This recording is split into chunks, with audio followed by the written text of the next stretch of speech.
Looking live at Capitol Hill, we are just minutes away from President Trump's State of the Union address. Always a very big moment here in Washington. The theme of tonight's speech is America at 250, strong, prosperous, and respected. Senior White House officials say the address will celebrate 250 glorious years of our nation's independence and excellence, highlighting incredible stories of American heroes. It comes amid a lot of uncertainty. Indeed it does. Brett, good evening, everybody. Obviously, Iran's nuclear policy is one of the big foreign policy issues out there tonight. The economy, the midterm elections, all of those on the menu for the evening. Good evening, everybody. I'm Martha McCallum. And I'm Brett Baer here in Washington. The president is in the Capitol, ready to deliver the speech he hopes will highlight his accomplishments and outline his agenda for the rest of the term. About 70 Democratic lawmakers are boycotting this speech. 2 counter rallies are scheduled to take place. The president's address will be followed by the Democratic response from Virginia Governor Abigail Spanberger.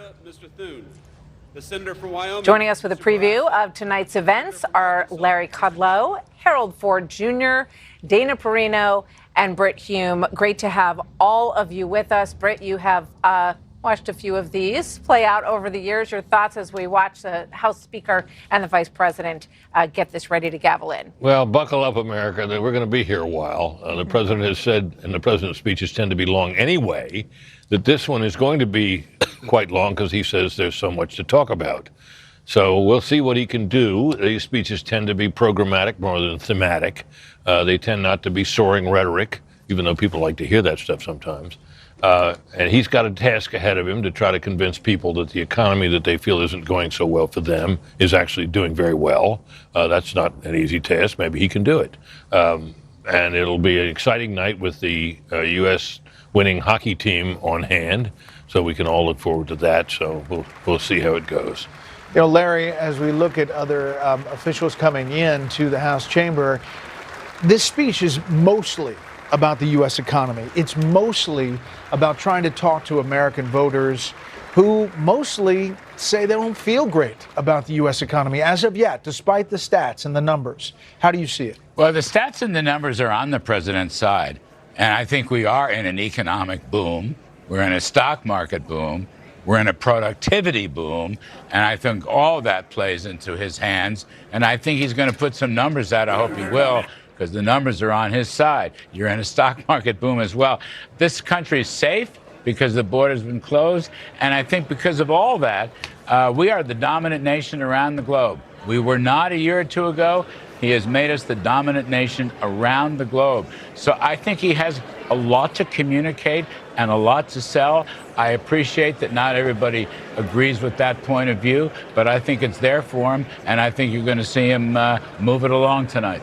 You know, Harold, it's interesting. We did have, to Larry's point, the consumer confidence number come out today, 92.1. It ticked up 2.2 points today. And the area where they're seeing some improvement is with younger people in the job market right now. There are signs that this economy is starting to do well. It's always good to be with you on these nights. I think I say 2 things. First, to answer your question, the numbers are gonna move all over the place. One thing we know for sure, at least the most recent numbers show, that everyone is not feeling as good about the economy as the president would like for them to. You get in trouble in politics when you tell people they're doing better. I've heard my friend Britt say this many times. When you tell people they're doing better than they actually believe they are, that consumer sentiment number is a good thing. But he needs tonight, to Larry's point, talk about the things he wants to talk about. Britt said it earlier, there's a big audience watching. Be cheerful, not contentious. Be ambitious, not apathetic. If he's that, he'll have a good night tonight. If he's not, if he goes on too long, it might not be the result that he wants. So I'm hoping for a shorter speech. You know, Dan, as we look at Chuck Schumer, Amy Klobuchar, Democrats who are on the floor, part of this story is the Democrats who are not on the floor, 70 plus that are not there. One of the things that President Trump needs to do tonight is draw a contrast between himself, the Republican Party, and the Democrats. Well, here's a contrast. He's there, and 70 or plus are not going to be there. So he has that going for him. I also think that as the commander-in-chief, the CEO of the country, to the extent that there is uncertainty in the world, he needs to talk about that. But also, I do believe that there's this anxiety about where the technological revolution is taking us. Let me just point out, this is the Chief Justice, Elena Kagan, Brett Kavanaugh, and Amy Coney Barrett. Justices of the Supreme Court, 4 of the 9, Amy Coney Barrett, Kagan, and Roberts, all voted against President Trump in his tariff ruling. We don't know how this is going to play out, Britt, but one would assume that the president is going to say something about a loss that he was pretty vocal about. And he's got a choice there. He can say, I have other ways to do this. It's all going to work out fine. The tariffs are a helpful tool to me, and I'm going to find another way to impose them. Or he can say something like that and then attack them for what he says was an unfortunate and wrong-headed ruling. I think it would be regrettable if he were to do that, because the Supreme Court, after all, is a branch of government that has no army, it has no police, it has no enforcement force. It is simply the force of its reason and the law and people's respect for the law that gives it power. And if you diminish that, you diminish an important branch of the government, which I think a president should be committed to keeping in place and to upholding. But Dana, knowing President Trump, what do you think he's going to do? Well, he does have a great tool in his toolkit if he chooses to use it, which is humor with a little side elbow, right? So he might take a shot, but in a way with a smile, but one that lands a punch. The interesting thing is there's another big Supreme Court case in front of them right now on the Voting Rights Act. And while the tariff case was largely agreed by most that was going to fail at the court, the Voting Rights Act one is likely to go his way. So I wouldn't be too mean to him. And that's a good incentive for him, perhaps, to hold his tongue a little bit, because that decision could sway, 13 to 15 potential seats. Maybe 19. Absolutely. Yeah. So it's a big decision. I think that he has I think he's indicated he kind of has settled down since his original sort of angry response to all of this. And I think it's good for Amy Coney Barrett that she is there. There's only a handful. Usually there's a larger number of justices at this. There's Kavanaugh, who he has indicated is one of his favorites at the moment because he voted the way the president, or his opinion went the way the president wanted it to. But I don't think you're going to see these feathers get too ruffled in the black robes in the front row, regardless of what the president has to say on that issue. There's the second lady, Usha Vance, waiting for this to get started. I want to bring in as well. Laura Ingraham to our coverage on our panel. Laura, good evening. Fancy meeting you guys. Hey, here you are. Fantastic. How do you think this plays out tonight, and how do you see it as it sets up for this speech? Well, I talked to him about an hour and a half ago, right before my show, and he sounded really calm, and he sounded really positive. And I sound surprised when I said it, but you can be kind of rough. But he's very, very positive.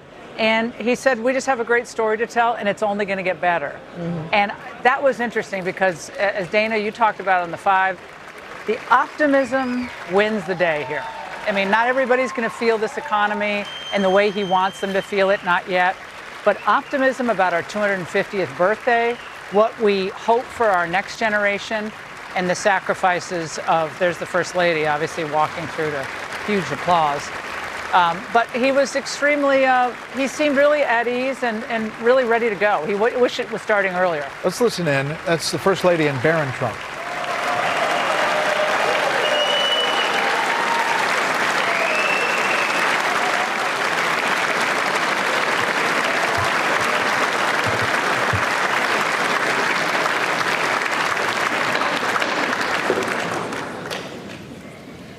Barron Mr. Trump Speaker, at New York University, and obviously the First Lady, after a documentary in which she's getting a lot of praise for. There you see the cabinet led by Secretary of State Marco Rubio, and behind him Treasury Secretary Bessent. Rubio, obviously, Martha, has been extremely busy, bouncing around in a number of hot spots, and we are here tonight as tension rises in Iran and real questions about the way forward. Yeah, Marco Rubio's had a lot of spotlight on him lately. The Venezuela operation went very well, and he is in a very powerful position right now, as is Scott Bessent, as he has assured the country that we're heading toward 3 years of economic boom, which, of course, the president wants to make a reality in this speech tonight as well. So he feels very good about his cabinet. He told us that today.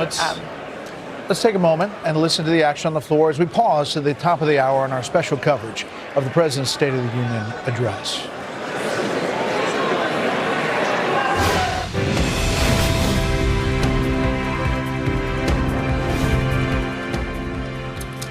A live look at the U.S. Capitol and inside the House chamber. It's a brisk evening here in Washington, D.C., as we are now just moments away from President Trump and tonight's State of the Union address. Good evening from Washington. I'm Brett Baer. Good evening, everybody. I'm Martha McCallum. Any moment now, President Trump will be announced on the House floor with the familiar call of the Sergeant of Arms.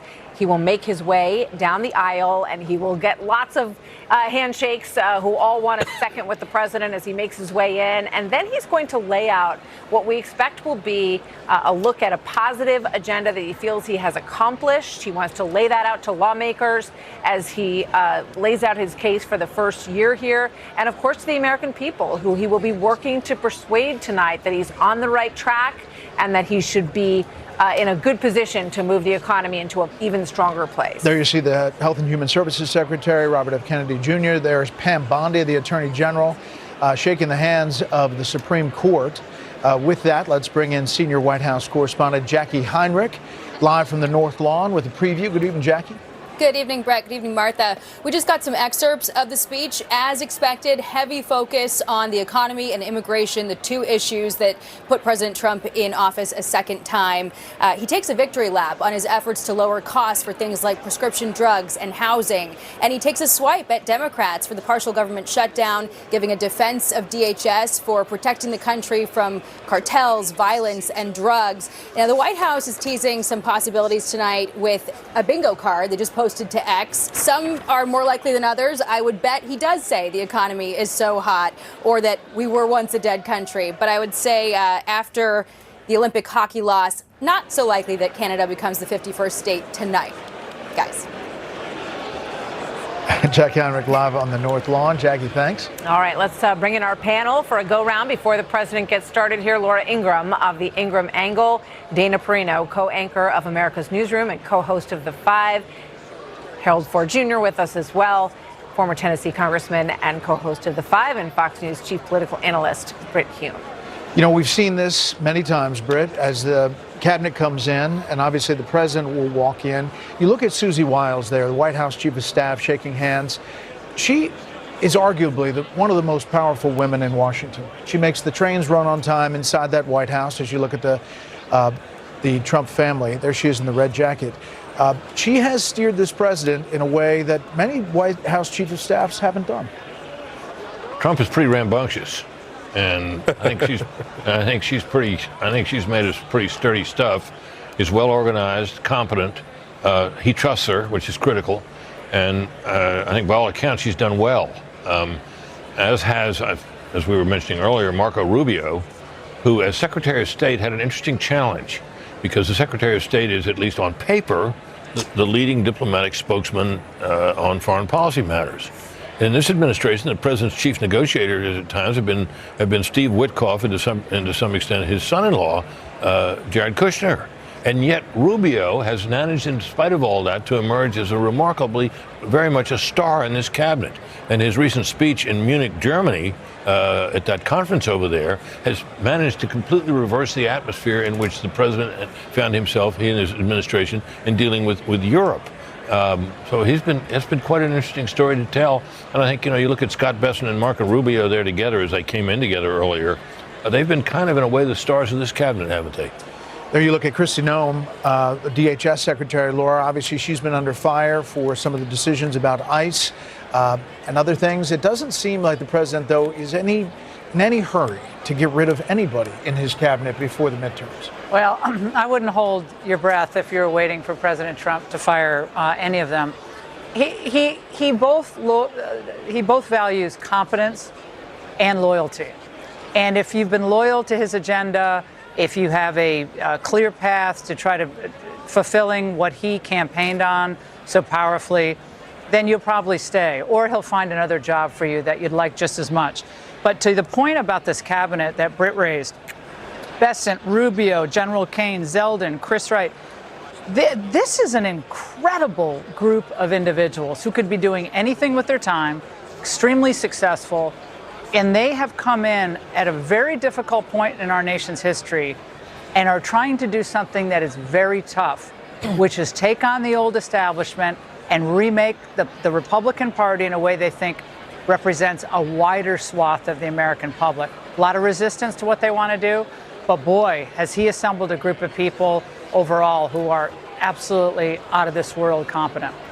So, Dana, we talked about how these speeches do not generally have soaring rhetoric, but I think there is a platform set here for the potential for that if the president achieves it tonight.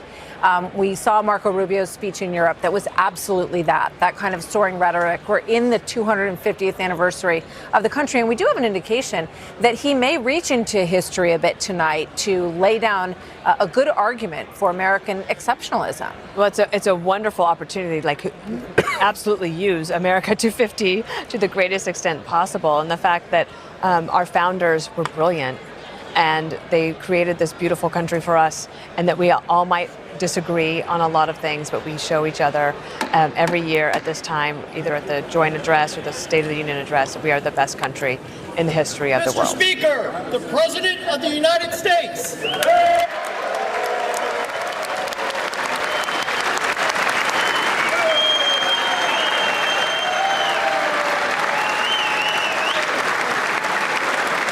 Good timing.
Trying to listen in to some of these discussions, a lot of selfies on the way. That's a new element, Harold, as we've seen these State of the Union addresses continue.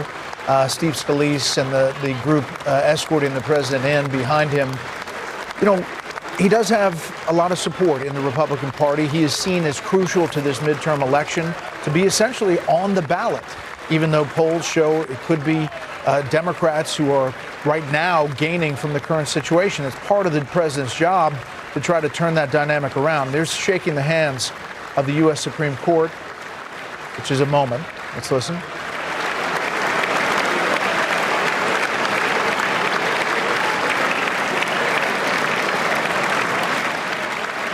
And that's the chairman of the Joint Chiefs and the Joint Chiefs of Staff, Harold. So it's a big moment. It's consequential tonight. It's like the pageantry of this is never should be understated or underestimated. But we should be clear. This is the real time for the president. Last year when he spoke, he was just coming in. Now you have 3 out of 4 independents who say they don't know if they are fully sure about the president, what he's doing. You have us about to perhaps enter war against Iran. The Ukraine war is not ended. His America First message last year was powerful.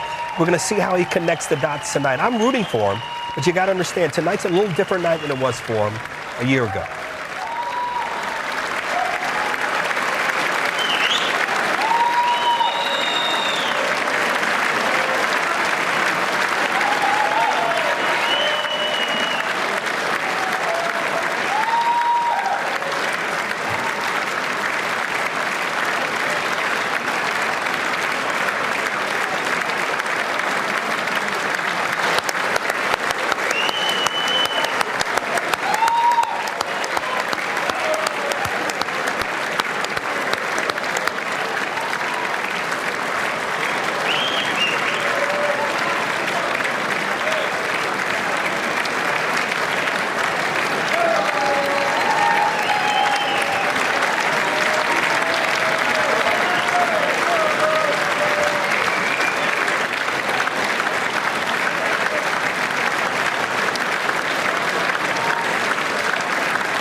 Members of Congress, I have the high privilege and distinct honor of presenting to you the President of the United States.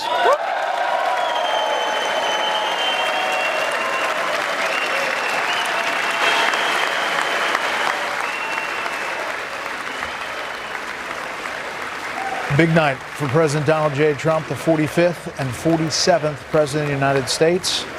The State of the Union Address 2026.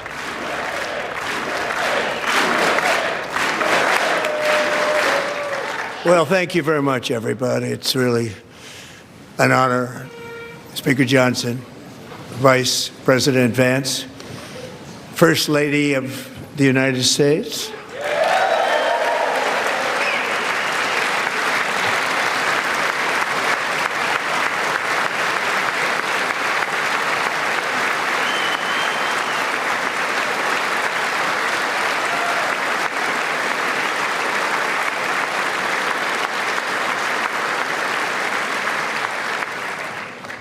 Second Lady of the United States.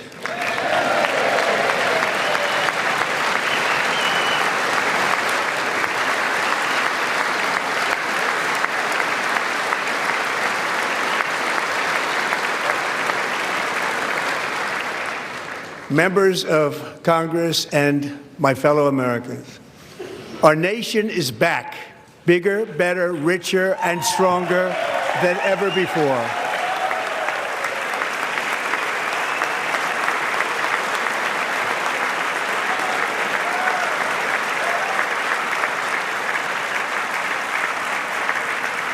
Less than 5 months from now, our country will celebrate an epic milestone in American history, the 250th anniversary of our glorious American independence. This July 4th, we will mark 2.5 centuries of liberty and triumph, progress and freedom in the most incredible and exceptional nation ever to exist on the face of the earth. And you've seen nothing yet. We're going to do better and better and better. This is the golden age of America.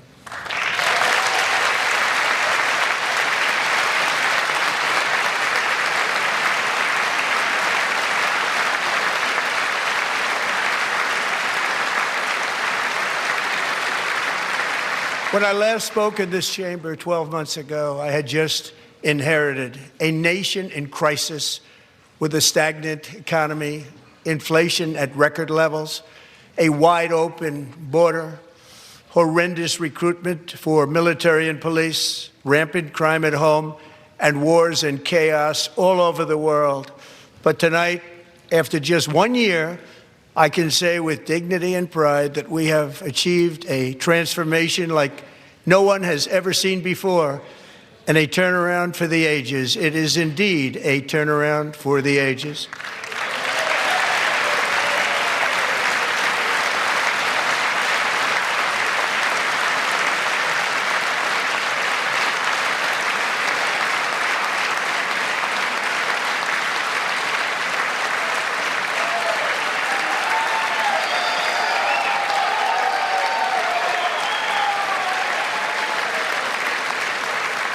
And we will never go back to where we were just a very short time ago. We're not going back. Today, our border is secure.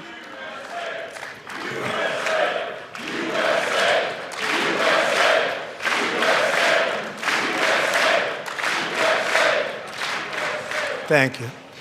Today, our border is secure. Our spirit is restored. Inflation is plummeting. Incomes are rising fast. The roaring economy is roaring like never before, and our enemies are scared. Our military and police are stacked, and America is respected again, perhaps like never before.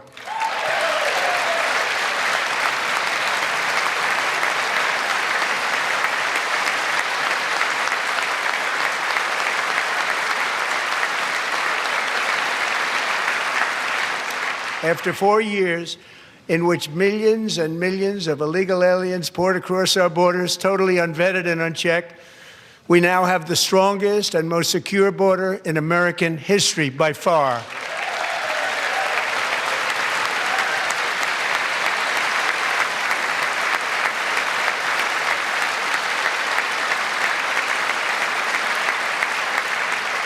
in the past 9 months, 0 illegal aliens have been admitted to the United States.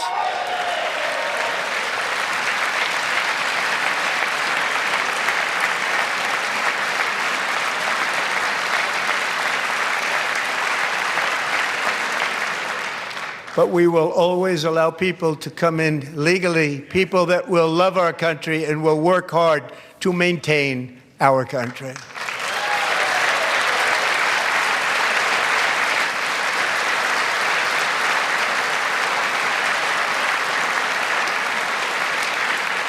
The flow of deadly fentanyl across our border is down by a record 56% in 1 year.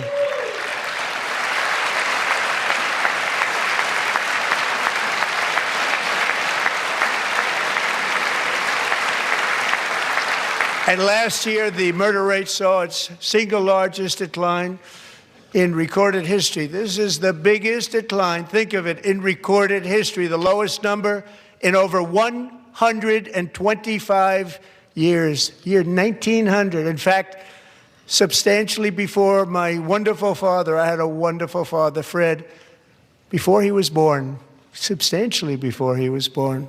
That's a long time ago.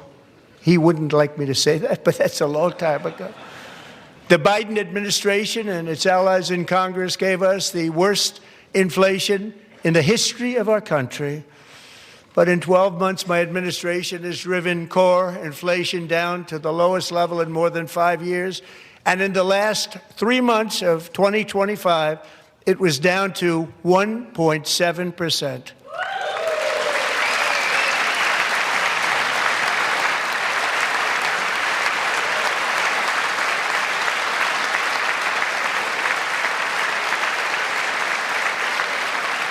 Gasoline, which reached a peak of over $6 a gallon in some states under my predecessor, it was quite honestly a disaster, is now below $2.30 a gallon in most states, and in some places, $1.99 a gallon. And when I visited the great state of Iowa just a few weeks ago, I even saw $1.85 a gallon for gasoline.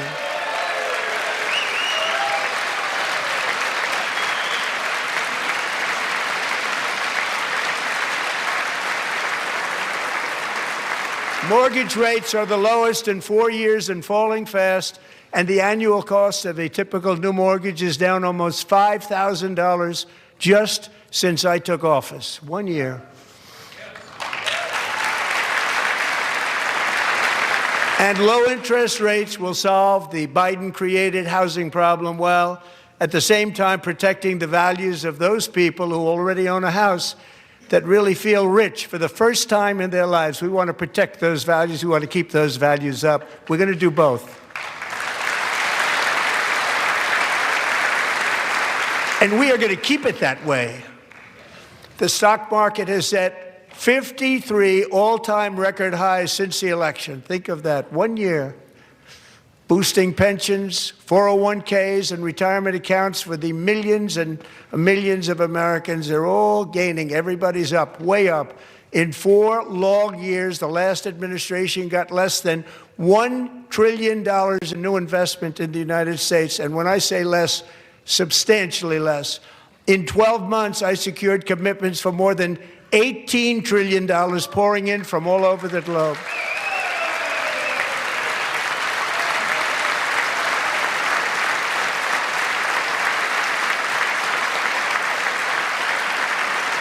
Think of it, much less than $1 trillion for 4 years versus much more than $18 trillion for 1 year. What a difference a president makes. A short time ago, we were a dead country.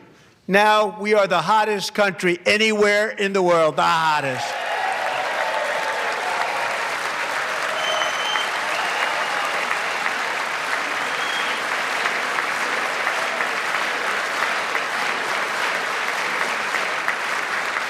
As thousands of new businesses are forming and factories, plants, and laboratories are being built, we have added 70,000 new construction jobs in just a very short period of time. It's getting bigger and bigger and stronger. Nobody can believe what they're watching. American oil production is up by more than 600,000 barrels a day, and we just received from our new friend and partner, Venezuela, more than 80 million barrels of oil.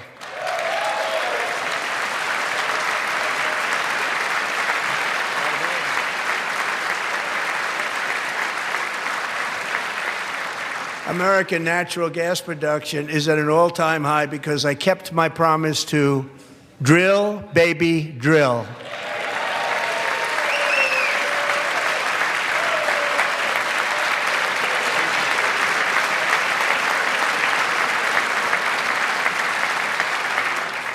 More Americans are working today than at any time in the history of our country. Think about that. Any time in the history of our country, more working today. And 100% of all jobs created under my administration have been in the private sector.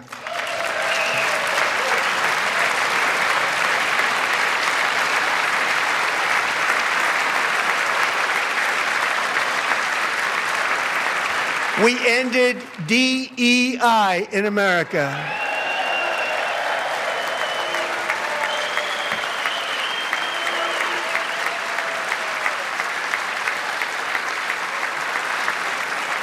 We cut a record number of job-killing regulations, and in 1 year we have lifted 2.4 million Americans, a record, off of food stamps.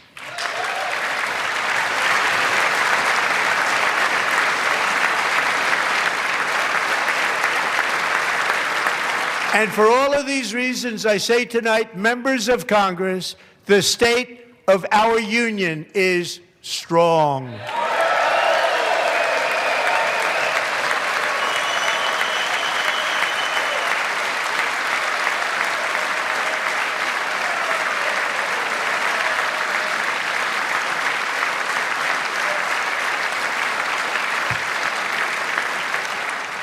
Our country is winning again. In fact, we're winning so much that we really don't know what to do about it. People are asking me, please, please, please, Mr. President, we're winning too much. We can't take it anymore. We're not used to winning in our country. Until you came along, we're just always losing, but now we're winning too much. And I say, no, no, no, you're going to win again. You're going to win big. You're going to win bigger than ever. And to prove that point, here with us tonight is a group of winners who just made the entire nation proud. The men's gold medal Olympic hockey team. Come on in.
Go ahead.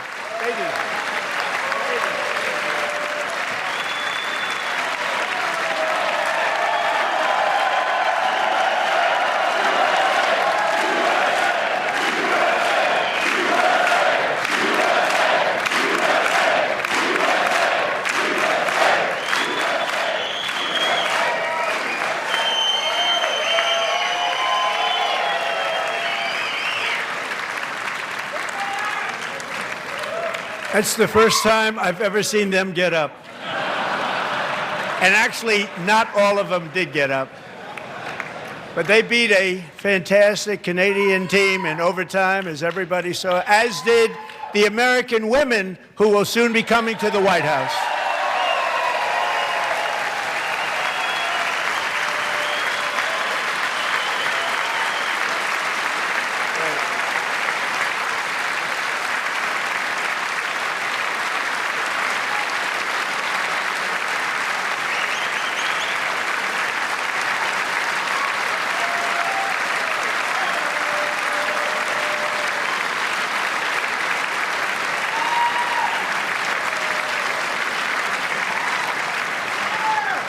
They were in the Oval Office before.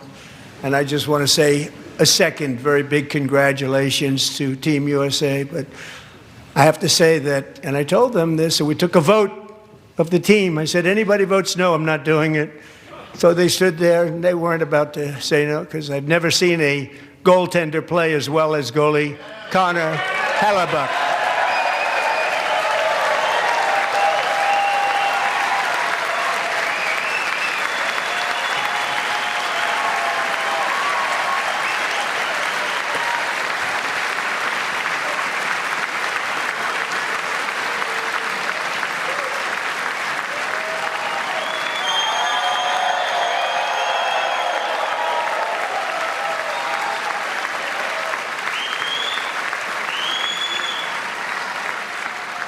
Think of it, 46 shots on goal, and I asked him, the one shot, the one where you put your stick in the back and it hit the neck of your stick and bounced off, do you practice that, or was that a little lucky? He refused to answer that question. But I just want to tell you that the members of this great hockey squad will be very happy to hear, based on their vote and my vote, and in this case my vote was more important, that I will soon be presenting Connor with our highest civilian honor, which we will be given and which has been given to many athletes over the years. But when I say many, not too many, like 12, it's called the highest civilian honor in our country, the Presidential Medal of Freedom.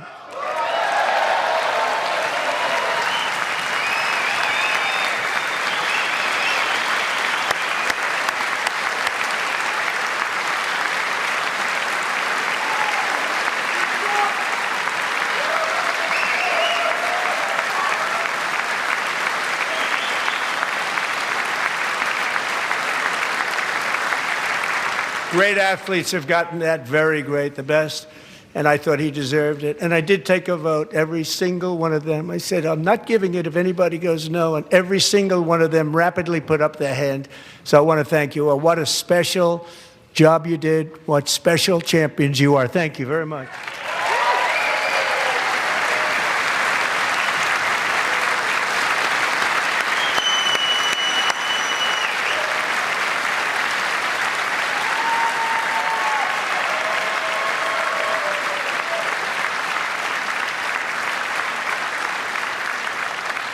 I'm also pleased to say that the next time the Olympic torch is lit, it will be here in America for the 2028 Olympics, and it's the summer version right in Los Angeles. We're going to do a good job in Los Angeles.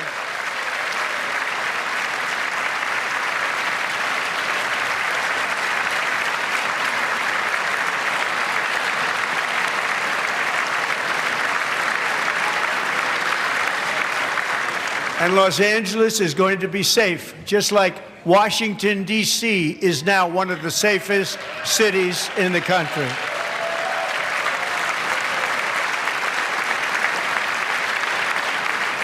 And this year, and I must say I got them both. I got them in my first term, and I was disappointed because I didn't think I'd be the president when this happened. But strange things took place. And now I've got them because I got the Olympics and I got the 2026 FIFA World Cup, and I wanted to claim the 250th, but I didn't get away with that one. I couldn't claim that one for myself. But we're getting the World Cup, so we have the World Cup and the Olympics coming, and that is exciting news.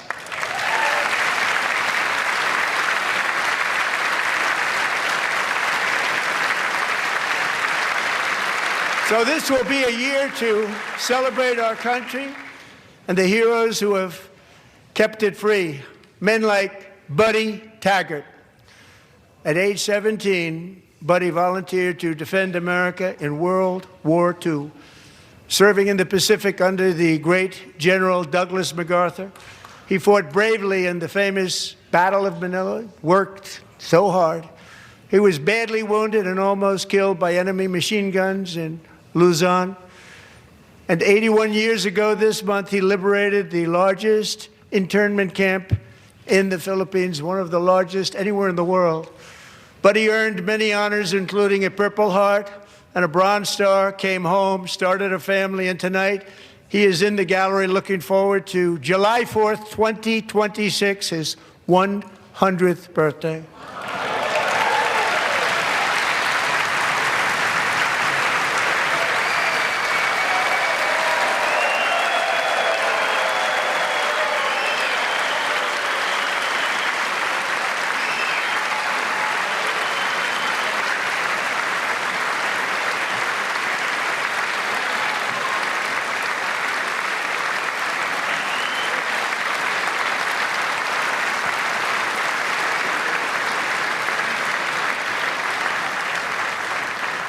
So, buddy, you're a brave man, and we salute you.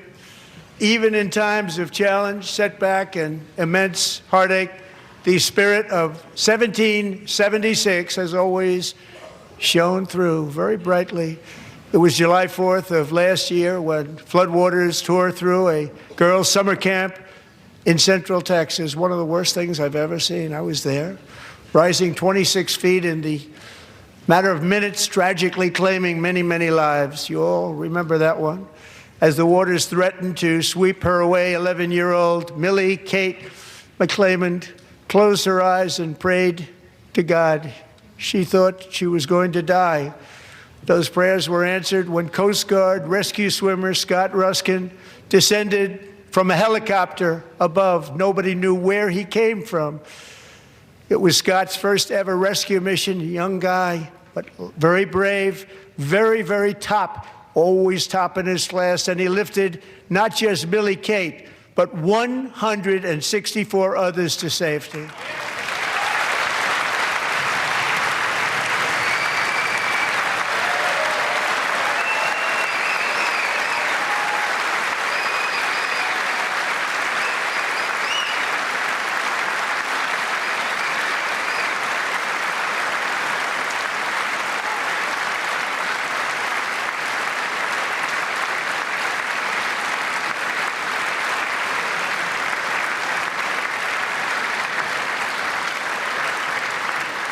People watched Scott from a distance, and they couldn't believe what they were seeing. The winds were blowing, the rain was pouring, everything was going, and that rapid water, nobody's ever seen anything like it. They said, wow, that's something.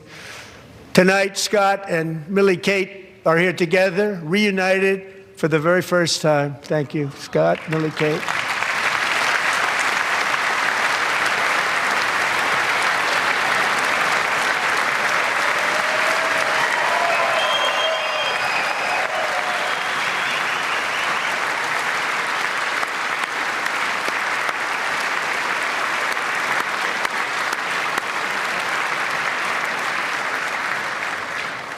And Petty Officer Ruskin, I'm pleased to inform you that I am now awarding you the Legion of Merit for extraordinary heroism, which is what it was, extraordinary heroism. Thank you.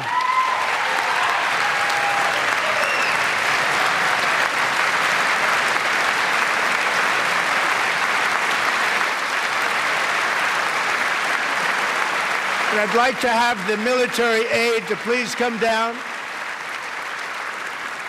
and take care of the service. Military aide, thank you very much. Take care of that very important service. Thank you very much. From 1776 to today, every generation of Americans has stepped forward to defend life, liberty, and the pursuit of happiness. And they're really doing it for the next generation. But now it's our turn. Together we're building a nation where every child has the chance to reach higher and go further, where government answers to the people, not the powerful, and where the interests of hardworking American citizens are always our first and ultimate concern. That is the debt we owe to the heroes who came before us, and that is the promise we must keep to America for our 250th year. Last year, I urged this Congress to begin the mission by passing the largest tax cuts in American history, and our Republican majorities delivered so beautifully. Thank you, Republicans.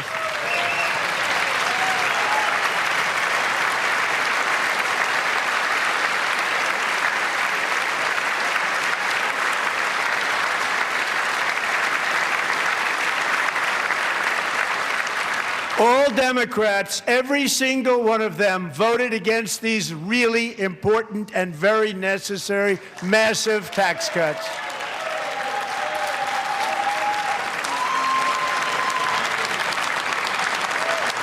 They wanted large-scale tax increases to hurt the people instead. But we held strong, and with the great, big, beautiful bill, we gave you no tax on tips, no tax on overtime, and no tax on Social Security for our great seniors.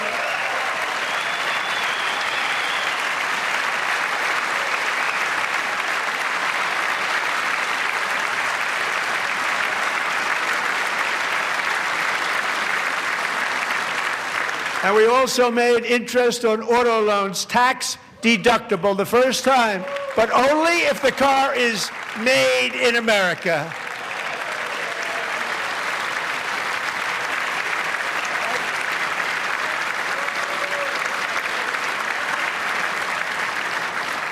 Recently in Pennsylvania, I met Megan Hemhauser, a devoted mom who's homeschools her children, beautiful, 2 children, during the day while waiting tables at night as her husband works overtime operating very heavy equipment.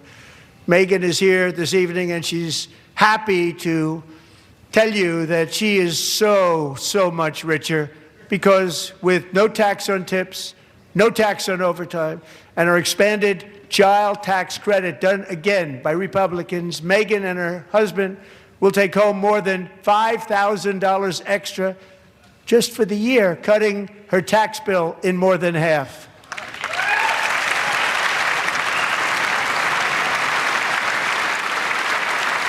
Megan, please stand up. We're fighting for you, Megan.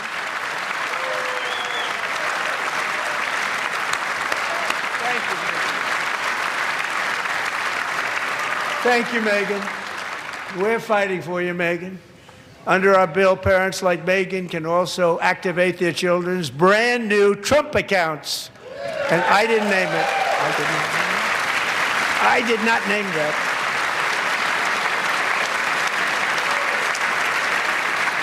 Nobody believes me, but I did not name it. It was named by a very tall man sitting right there in the third row. Nice man, a good man. Tax-free investment accounts for every American child. This is something that's so special and has taken off and gone through the roof.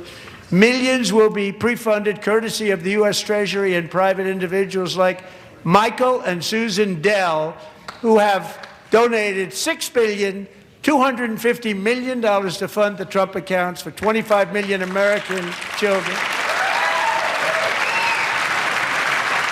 They're great people.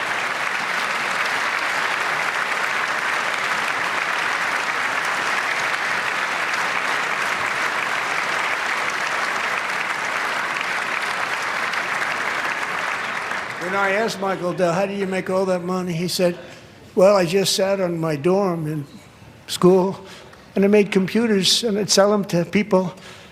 And I just kept selling and selling and selling, and pretty amazing story. That's called the American dream. He sold a lot of computers, a lot of those laptops, so I congratulate him on that, but I really thank him and Susan, as well as others like Brad Gerstner, a very tremendous guy. He was behind it right from the beginning. Brad Gerstner. Thank you, Brad.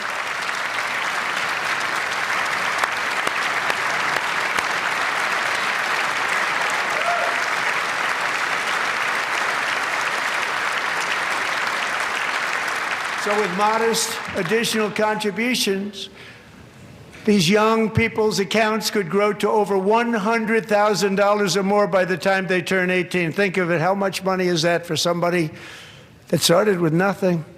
Over 100,000, could be much more than that. To make this investment in our children's future, go to TrumpAccounts.gov. TrumpAccounts.gov. And a lot of people are doing it. It's setting every record in the book. It's popular. They knew what it was going to take. I'm so proud of them. I'm so proud of the people that got it started. And now it's just taken off. One of the primary reasons for our country's stunning economic turnaround, the biggest in history, where the Dow Jones broke 50,000 4 years ahead of schedule, and the S&P hit 7,000, where it wasn't supposed to do it for many years were tariffs. I used these tariffs, took in hundreds of billions of dollars to make great deals for our country, both economically and on a national security basis. Everything was working well. Countries that were ripping us off for decades are now paying us hundreds of billions of dollars. They were ripping us so badly, you all know that. Everybody knows it. Even the Democrats know it. They just don't want to say it. And yet these countries are now happy, and so are we. We made deals. The deals are all done. And they're happy. They're not making money like they used to, but we're making a lot of money. There was no inflation, tremendous growth, and the big story was how Donald Trump called the economy correctly, and 22 Nobel Prize winners in economics didn't. They got it totally wrong. They got it really wrong. And then just 4 days ago, an unfortunate ruling from the United States Supreme Court. It just came down. It came down. Very unfortunate ruling. But the good news is that almost all countries and corporations want to keep the deal that they already made, right, Scott? Knowing that the legal power that I, as president, have to make a new deal could be far worse for them, and therefore they will continue to work along the same successful path that we had negotiated before the Supreme Court's unfortunate involvement. So despite the disappointing ruling, these powerful country-saving, it's saving our country, the kind of money we're taking in, peace-protecting. Many of the wars I settled was because of the threat of tariffs. I wouldn't have been able to settle them without. Will remain in place under fully approved and tested alternative legal statutes. And they have been tested for a long time. They're a little more complex, but they're actually probably better, leading to a solution that will be even stronger than before. Congressional action will not be necessary. It's already time-tested and approved. And as time goes by, I believe the tariffs paid for by foreign countries will, like in the past, substantially replace the modern-day system of income tax, taking a great financial burden off the people that I love.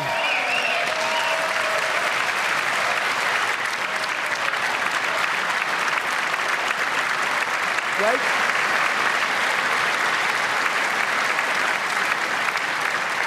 Moving forward, factories, jobs, investment, and trillions of dollars will continue pouring into the United States of America because we finally have a president who puts America first. I put America first. I love America.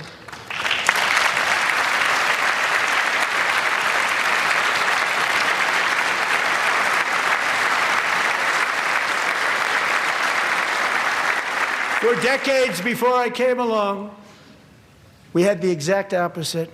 From trade to healthcare, from energy to immigration, everything was stolen and rigged in order to drain the wealth out of the productive, hardworking people who make our country great, who make our country run. Under Biden and his corrupt partners in Congress and beyond, it reached a breaking point with the Green New scam, open borders for everyone. They poured in by the millions and millions from prisons, from mental institutions. They were murderers, 11,888 murders. They came into our country. You allowed that to happen. And record-setting inflation that cost the typical family $34,000 in just a speck of time. Now the same people in this chamber who voted for those disasters suddenly used the word affordability, a word. They just used it. Somebody gave it to them, knowing full well that they caused and created the increased prices that all of our citizens had to endure. You caused that problem. You caused that problem.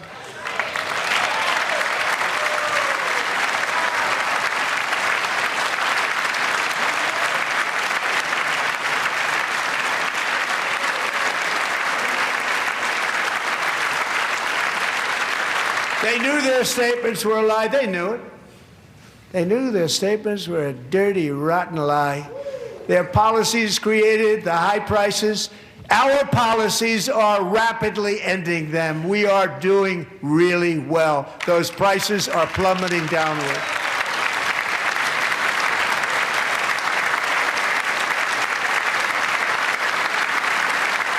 The price of eggs is down 60%.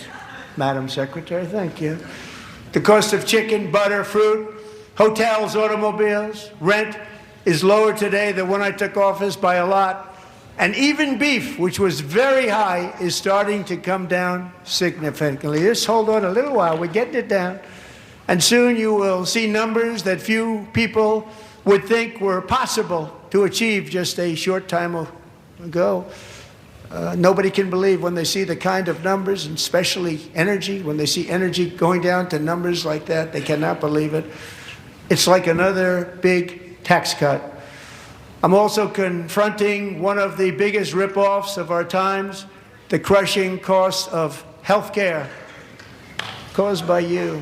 Since the passage of the Unaffordable Care Act, sometimes referred to as Obamacare, big insurance companies have gotten rich. It was meant for the insurance companies, not for the people. With our government giving them hundreds and hundreds of billions of dollars a year as their stock prices soared 1,000, 1,200, 1,400, and even 1,700%, like nothing else. That's why I introduced the great health care plan. I want to stop all payments to big insurance companies and instead give that money directly to the people so they can buy their own health care, which will be better health care at a much lower cost.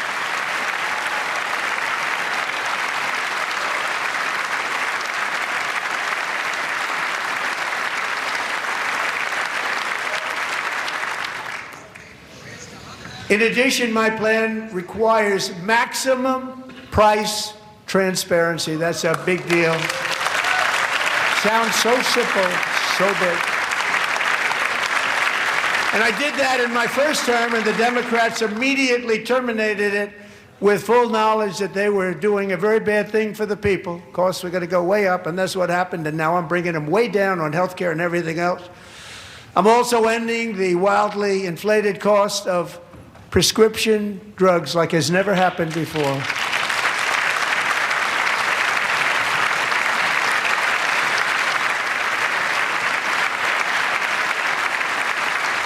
Other presidents tried to do it, but they never could. They tried.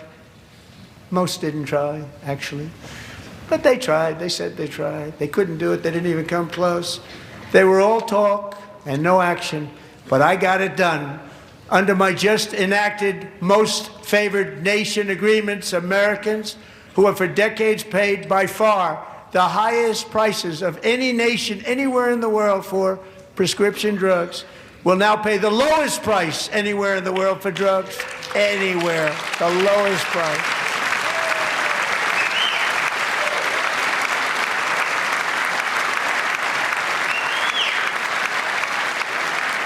So in my first year of the second term, should be my third term, but strange things happen. I took prescription drugs, a very big part of health care, from the highest price in the entire world to the lowest. That's a big achievement. The result is price differences of 300, 400, 500, 600% and more. All available right now at a new website called TrumpRx.gov. And I didn't name that one either, by the way.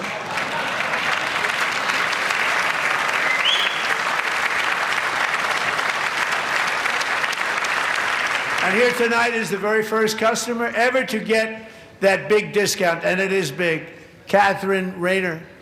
For 5 years, she and her husband have struggled with infertility, and they turned to IVF. One drug has been costing Catherine $4,000 to purchase. But a few weeks ago, she logged onto the TrumpRx website and got that same drug that cost $4,000, got it for under $500, a reduction of much more, actually, than $3,500. Catherine, we are all praying for you, and you're going to be a great mom.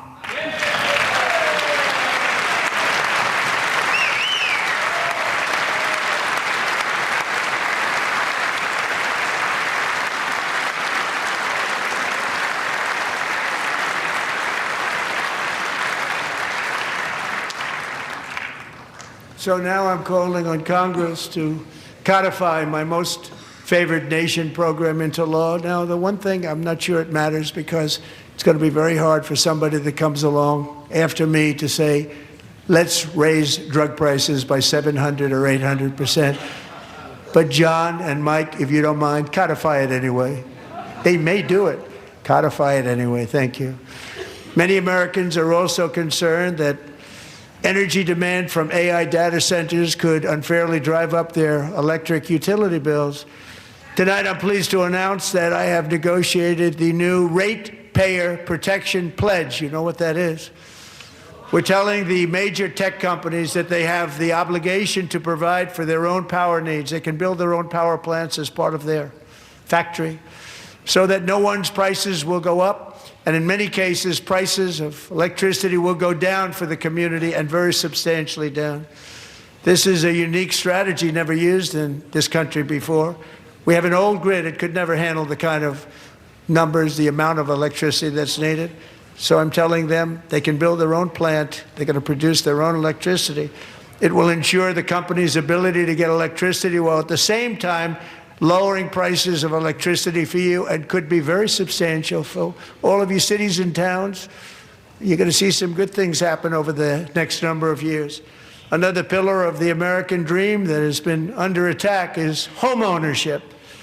With us tonight is Rachel Wiggins, a mom of two from Houston.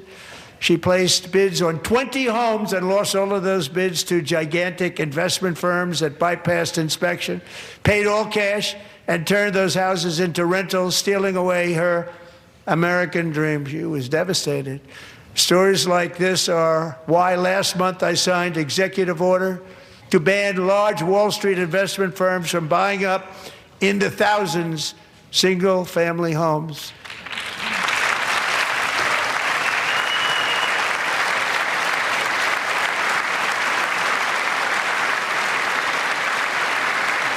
And now I'm asking Congress to make that ban permanent, because homes for people, really, that's what we want. We want homes for people, not for corporations. Corporations are doing just fine. Rachel, thank you very much. Good luck with your home. You'll get one soon.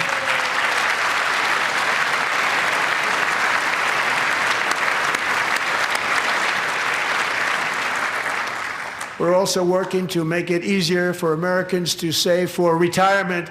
And under this administration, we will always protect Social Security and Medicare. They are not protecting it for our seniors. We will always protect Social Security, Medicare, Medicaid.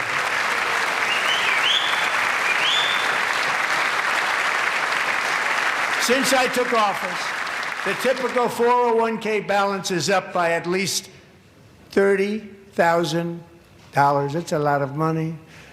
We have millions and millions of people, because the stock market has done so well, setting all those records. Your 401ks are way up. Yet half of all of working Americans still do not have access to a retirement plan with matching contributions from an employer. To remedy this gross disparity, I'm announcing that next year my administration will give these often forgotten American workers, great people, the people that built our country, access to the same type of retirement plan offered to every federal worker. We will match your contribution with up to $1,000 each year. As we ensure that all Americans can profit from a rising stock market, let's also ensure that members of Congress cannot corruptly profit from using insider information.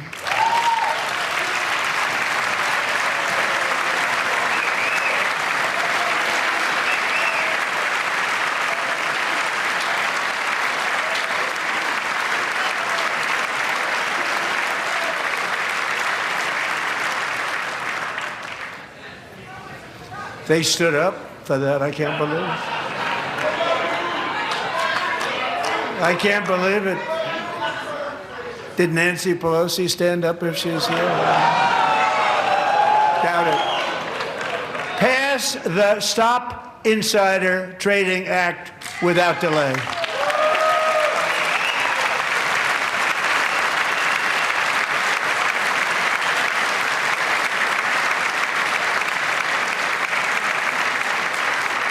I wasn't sure if anybody even on this side was going to applaud for that. I'm very impressed. Thank you. I'm very impressed. But when it comes to the corruption that is plundering, it's plundering America. There's been no more stunning example than Minnesota, where members of the Somali community have pillaged an estimated $19 billion from the American taxpayer. Oh, we have all the information. And in actuality, the number is much higher than that. And California, Massachusetts, Maine, and many other states are even worse. This is the kind of corruption that shreds the fabric of a nation, and we are working on it like you wouldn't believe. So tonight, although started 4 months ago, I am officially announcing the war on fraud to be led by our great Vice President, J.D. Vance.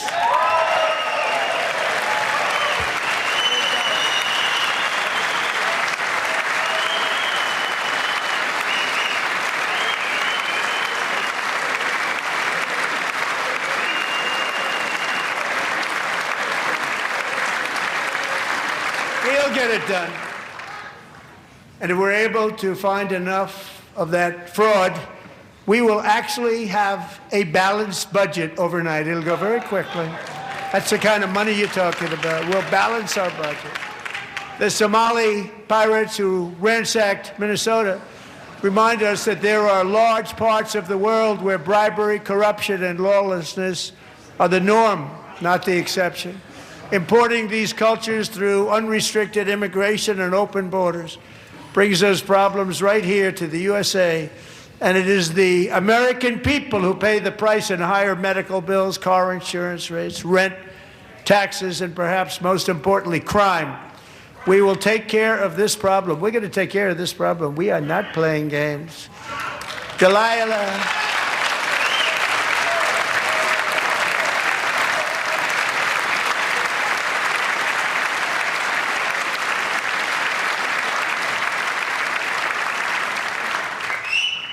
Delilah Colden was only 5 years old in June 2024 when a 18-wheel tractor trailer plowed into her stopped car traveling at 60 miles an hour or more. The driver was an illegal alien let in by Joe Biden and given a commercial driver's license by open borders politicians in California. Doctors said Delilah would never be able to walk or talk, have a good life. She wouldn't even be able to eat again. But against all odds, she is now in the first grade learning to walk.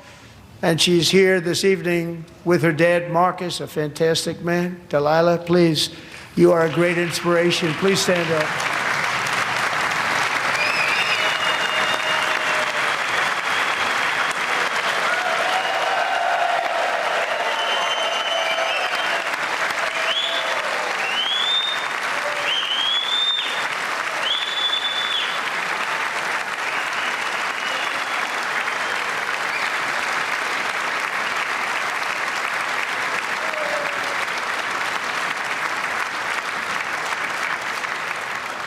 Thank you, Delilah. Many, if not most, illegal aliens do not speak English and cannot read even the most basic road signs as to direction, speed, danger, or location. That's why tonight I'm calling on Congress to pass what we will call the Delilah Law, barring any state from granting commercial driver's licenses to illegal aliens.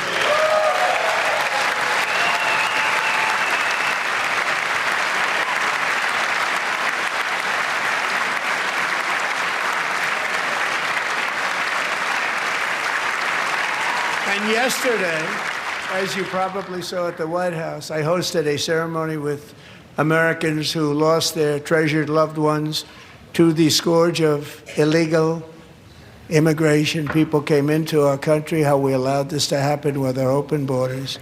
These are the angel moms and families that for decades our government betrayed and our media totally ignored. It was terrible. Hard to believe, actually.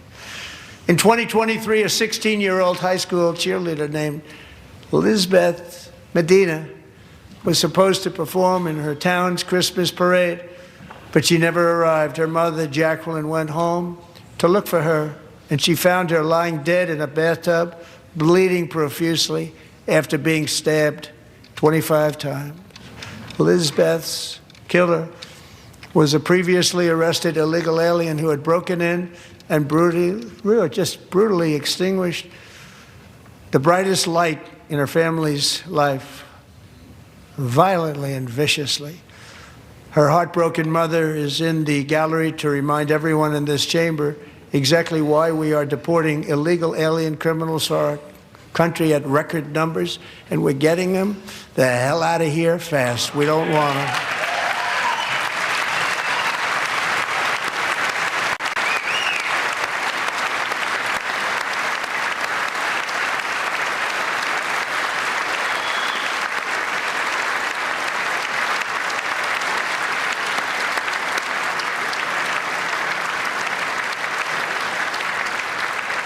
Thank you very much, Jacqueline. Thank you.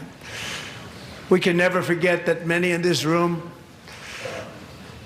not only allowed the border invasion to happen before I got involved, but indeed they would do it all over again if they ever had the chance. If they ever got elected, they would open up those borders to some of the worst criminals anywhere in the world.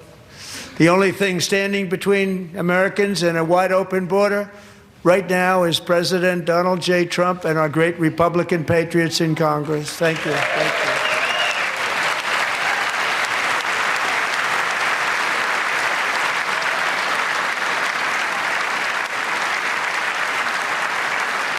As we speak, Democrats in this chamber have cut off all funding for the Department of Homeland Security. It's all cut off. It's all cut off. They have instituted another Democrat shutdown, the first one costing us 2 points on GDP. 2 points we lost on GDP, which probably made them quite happy, actually. Now they have closed the agency responsible for protecting Americans from terrorists and murderers.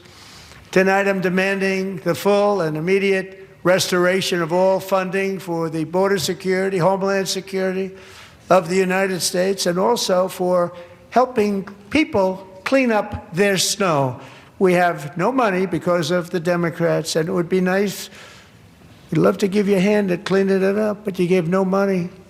Nobody's getting paid. It's a shame. So you have to think about it. We have, in case you didn't know, a pretty large snowstorm out there. One of the great things about the State of the Union is how it gives Americans the chance to see clearly what their representatives really believe. So tonight I'm inviting every legislature to join with my administration in reaffirming a fundamental principle. If you agree with this statement, then stand up and show your support. The first duty of the American government is to protect American citizens, not illegal aliens.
Isn't that a shame? You should be ashamed of yourself not standing up. You should be ashamed of yourself. That is why I'm also asking you to end deadly sanctuary cities that protect the criminals and enact serious penalties for public officials who block the removal of criminal aliens.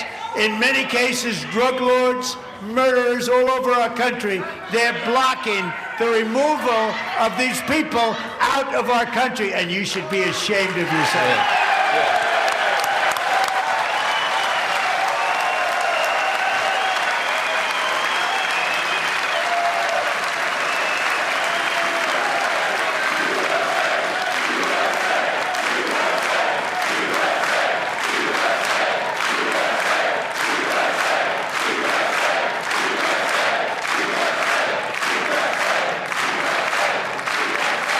And perhaps most importantly, I'm asking you to approve the Save America Act.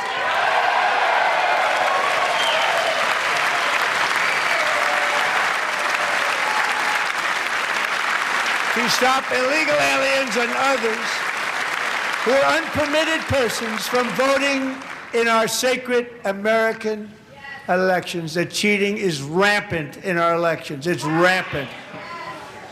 It's very simple. All voters must show voter ID.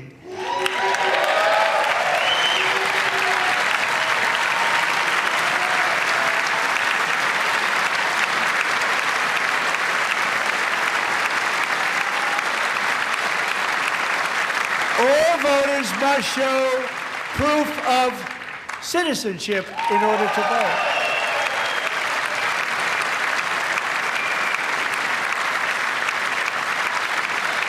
And no more crooked mail-in ballots except for illness, disability, military, or travel. None. And this should be an easy one. And by the way, it's polling at 89%, including Democrats. 89%.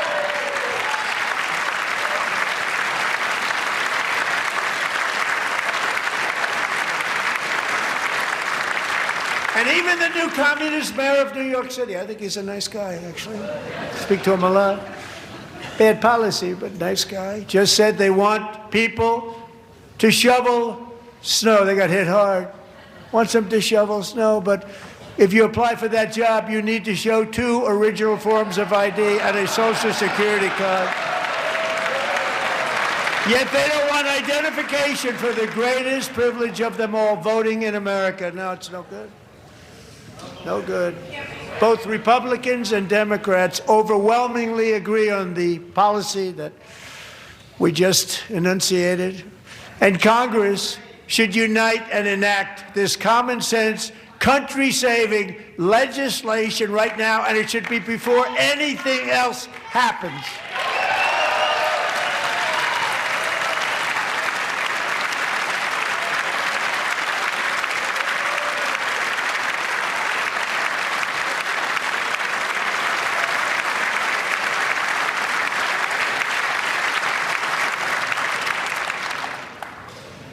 And the reason they don't want to do it, why would anybody not want voter ID? One reason, because they want to cheat. There's only one reason. They make up all excuses. They say it's racist. They come up with things you almost say, what imagination they have. They want to cheat. They have cheated. And their policy is so bad that the only way they can get elected is to cheat. And we're going to stop it. We have to stop it, John.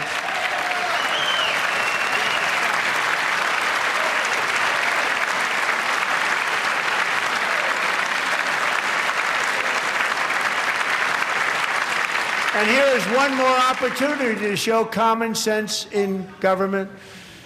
In the gallery tonight are Sage Blair and her mother, Michelle.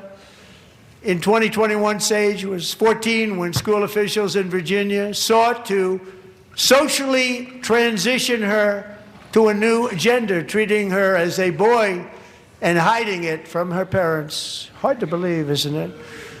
Before long, a confused Sage ran away from home after she was found in a horrific situation in Maryland A left-wing judge refused to return Sage to her parents because they did not immediately state that their daughter was their son. Sage was thrown into an all-boys state home and suffered terribly for a long time. But today, all of that is behind them because Sage is a proud and wonderful young woman with a full-ride scholarship to Liberty University. Sage and Michelle, please stand up.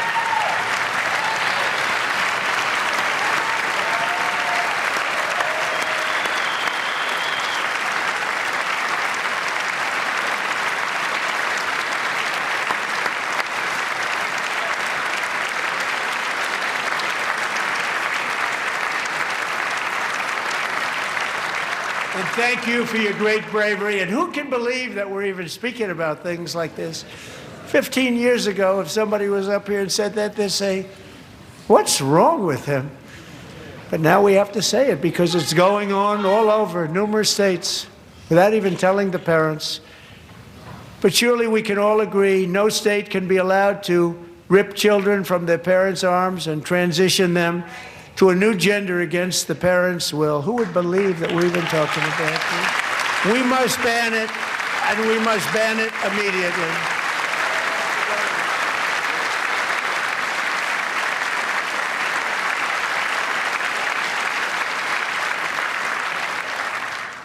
Look, nobody stands up. These people are crazy, I'm telling you.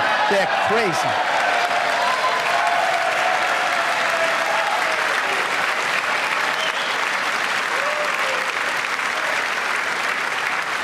Amazing. Boy, oh boy. We're lucky we have a country. With people like this, Democrats are destroying our country, but we've stopped it just in the nick of time, didn't we?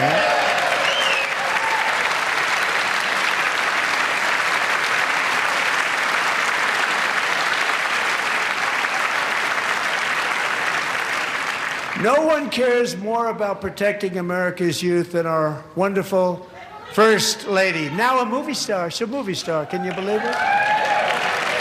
Who would have believed that? Over the past year, she has had an incredible impact championing AI legislation, advancing a landmark executive order on foster care, and helping secure $30 million to launch the Melania Trump Foster Youth to Independence Initiative. It's a tremendous, really a tremendous thing that happened and had a lot of bipartisan support. She gets much better bipartisan support than I do. I get none. She gets a lot. Someday you're going to have to tell me how you did that. And students and educators in every state have joined the First Lady's efforts in the presidential AI challenge, keeping America's next generation positioned to succeed and strongly succeed in the future. Tonight, we welcome two young people whose lives reflect the First Lady's impact, Sierra Burns and Everest Nevermont. Thank you both, and Melania, thank you. I know how hard you worked on it. Thank you very much.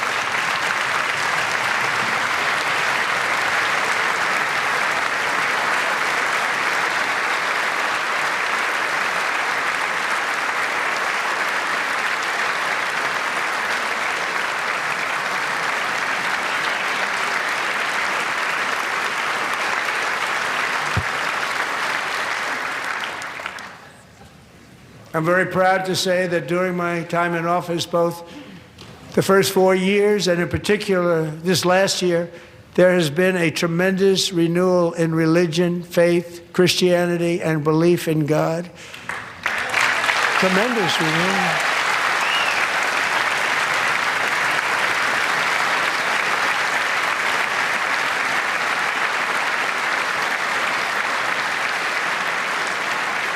This is especially true among young people, and a big part of that had to do with my great friend, Charlie Kirk, a great guy, great man.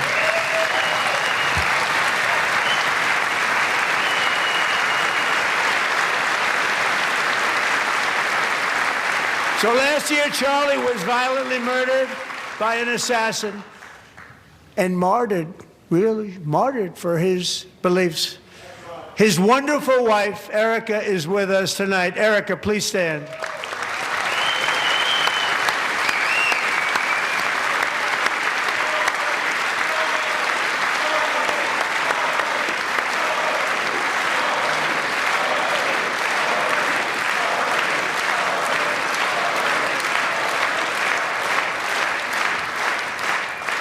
Thank you, Erica. Been through a lot. In Charlie's memory, we must all come together to reaffirm that America is one nation under God, and we must totally reject political violence of any kind.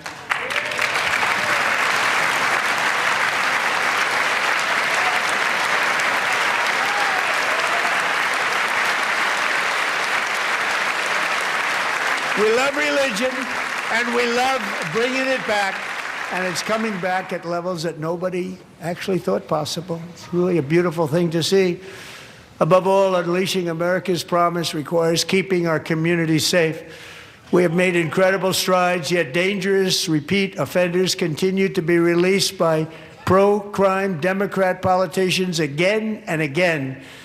We are honored to be joined tonight by a woman who's been through hell, Anya Zarutska. In 2022, she and her beautiful daughter, so beautiful, what a beautiful young woman, Irina, fled war-torn Ukraine to live with relatives near Charlotte, North Carolina. And by the way, what's going on with Charlotte? Last summer, 23-year-old Irina was riding home on the train when a deranged monster who had been arrested over a dozen times and was released through no cash bail, stood up and viciously slashed a knife through her neck and body. No one will ever forget. There were people on that train. No one will ever forget the expression of terror on Irina's face as she looked up at her attacker in the last seconds of her life. She died instantly. She had escaped a brutal war only to be slain by a hardened criminal set free to kill in America, came in through open borders. Mrs. Zarutska, tonight I promise you we will ensure justice for your magnificent daughter, Irina.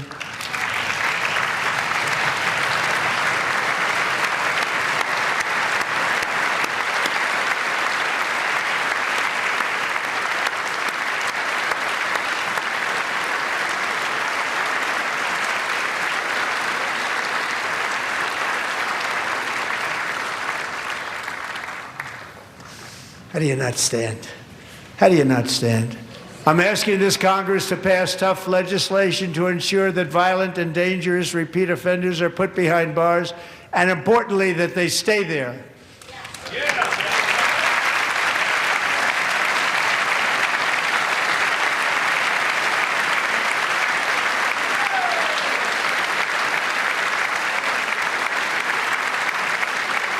Starting last summer, I deployed our National Guard and federal law enforcement to restore law and order to our most dangerous cities, including Memphis, Tennessee, big success, New Orleans, Louisiana, big success, and our nation's capital itself, Washington, D.C., where we have almost no crime anymore in Washington, D.C. How did that happen?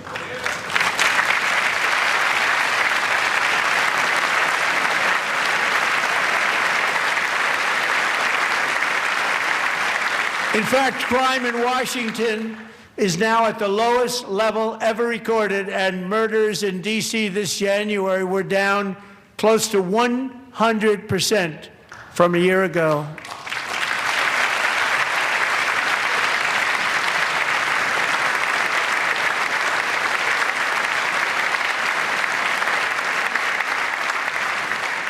They don't like to hear that.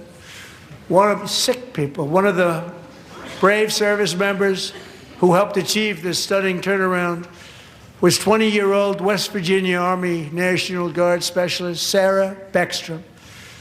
After a 4-month deployment, she voluntarily extended her service, and her rank was going to be lifted. She was doing so well. They were so proud of her. But the very next day, she was on patrol near the White House when she was ambushed and shot in the head by a terrorist monster from Afghanistan. Shouldn't have been in our country. And all because she wore the uniform of our nation, she was shot. He traveled here because he didn't like people wearing our uniform. He was sick and deranged, shouldn't have been in our country. Sarah Beckstrom died in order to defend our capital, and we are honored to be joined by her wonderful parents, Gary and Eva Lee. Your daughter was a true American patriot, and she will be greatly missed. She was a great person. I saw reports on her. They've never seen anything like her.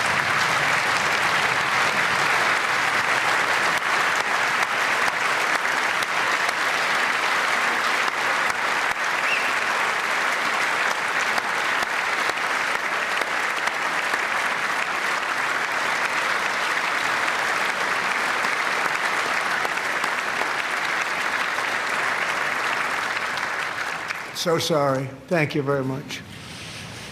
She's a great young lady. I saw reports that were like, perfect. She was perfect.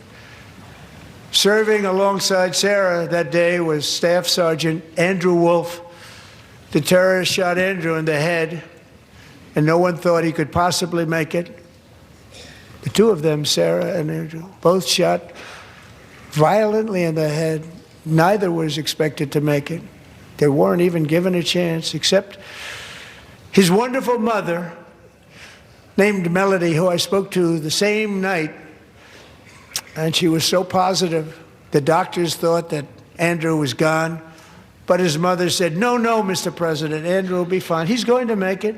I've never seen anything like it. I mean, he was given almost no chance. She said, I have no doubt, sir, he's going to be okay. This was a conversation that I had with her that night, with her son laying helplessly in bed, blood all over. Everybody is praying, she said, sir, he will be okay. The doctors didn't understand what she was saying, and after looking at the results of the damage done, neither did I. She was so strong and conclusive that even Andrew's great father felt she didn't really understand the gravity of the situation. But she turned out to be right. Right, Melanie? She turned out to be right.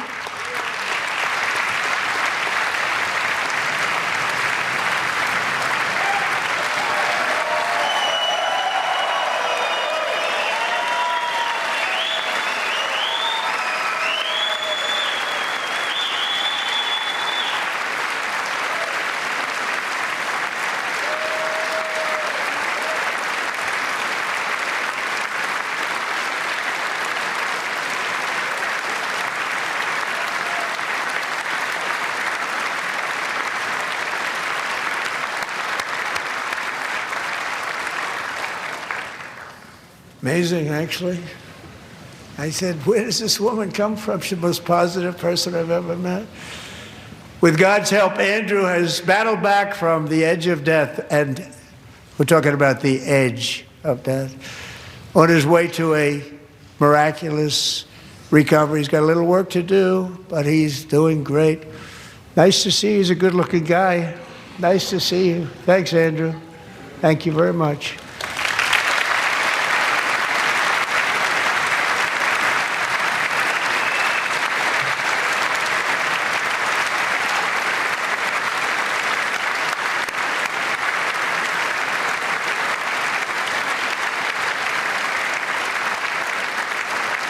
So, Andrew, while you're up, now I'm going to ask a highly respected General James Seward to present Staff Sergeant Andrew Wolf and the great family of Sarah Beckstrom with the award created by our late, great President George Washington himself. It's called the Purple Heart.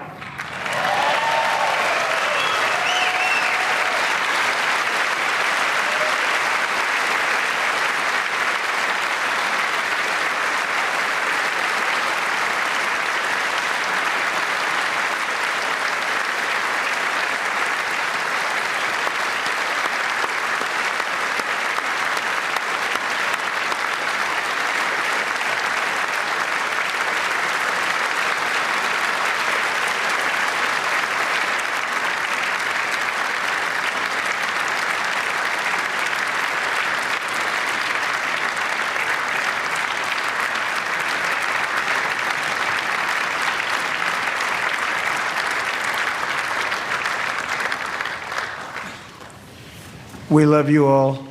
Love you. We're proudly restoring safety for Americans at home, and we are also restoring security for Americans abroad. Our country has never been stronger. My first 10 months, I ended 8 wars, including Cambodia. Isn't it funny? They're sick people.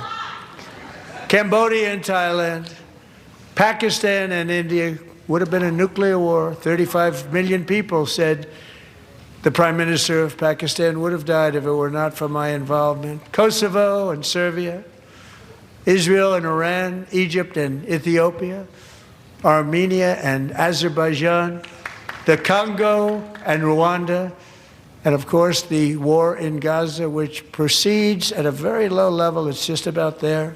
And I want to thank Steve Witkoff and Jared Kushner for your help. Thank you, Steve. Thank you, Jared.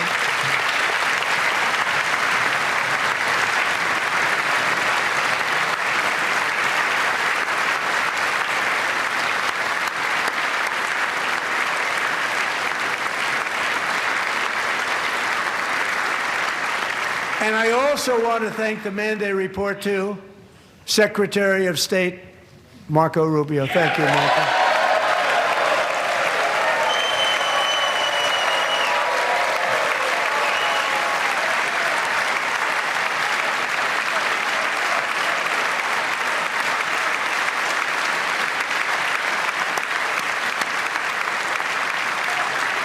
People like you. You know, Marco got 100% of the votes when he was in confirmation. I think our next one was about 54%. And some of the Democrats are now saying, I can't believe we approved that guy. And he said it's an honor that they feel that way, right, Marco? You have done a great job, great Secretary of State. I think he'll go down as the best ever.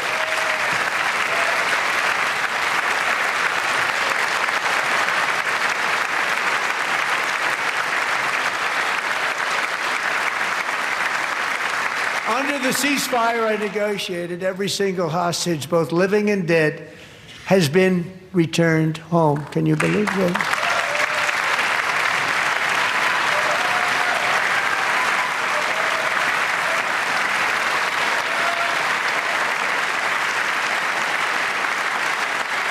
Nobody thought it was possible. Nobody thought that was possible. Both living and dead. And those parents who had a dead son, their boy, they'd always tell me their boy, they wanted him as much as though he were living. It was an amazing period of time. And they came back, and when we got all of the living hostages back, and many, many before them, but I always said those last 20 are going to be very tough, but we got many, many more, hundreds. But I said those last 20 are going to be tough. We got them back. But we only got back 14 or 15 of the dead, of the 28. And believe it or not, Hamas worked along with Israel, and they dug and they dug and they dug. It's a tough thing to do, going through bodies all over, passing up 100 bodies sometimes for each one that they found. Tough job. And they finally got it back to 27. And then Steve and Jared, they got it back to 28. They found all 28. Nobody thought that was possible, but we did it. And I remember the family of the 28th. They were so grieved, but they were so happy as it's possible to be. They had their boy back. The mother said, "Sir, we have our boy back." What a period of time that was, but we got them all back. So thank you both very much. Great job.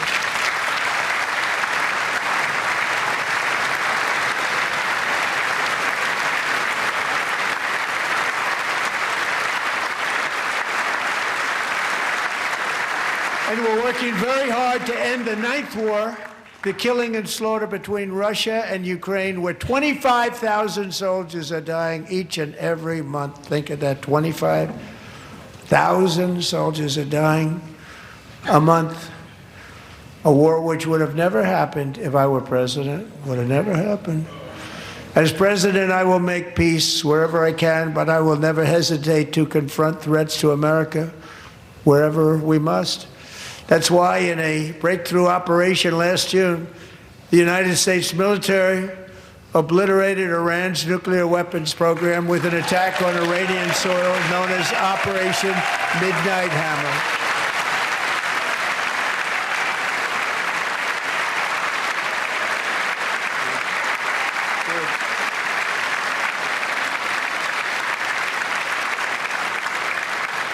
decades, it had been the policy of the United States never to allow Iran to obtain a nuclear weapon.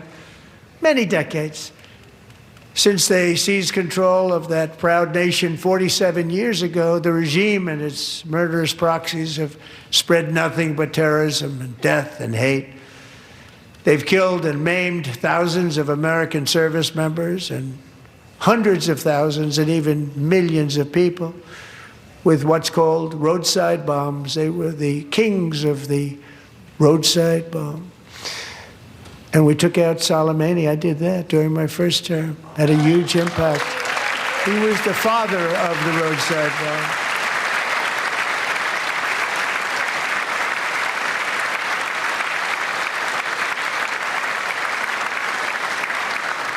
And just over the last couple of months with the protests, they've killed at least, it looks like, 32,000 protests. 32,000 protesters in their own country. They shot them and hung them. We stopped them from hanging a lot of them with the threat of serious violence. But this is some terrible people. They've already developed missiles that can threaten Europe and our bases overseas, and they're working to build missiles that will soon reach the United States of America. After Midnight Hammer, they were warned to make no future attempts to rebuild their weapons program, and in particular, nuclear weapons. Yet they continue, starting it all over. We wiped it out, and they want to start all over again, and are at this moment again pursuing their sinister ambitions. We are in negotiations with them. They want to make a deal, but we haven't heard those secret words. We will never have a nuclear weapon. My preference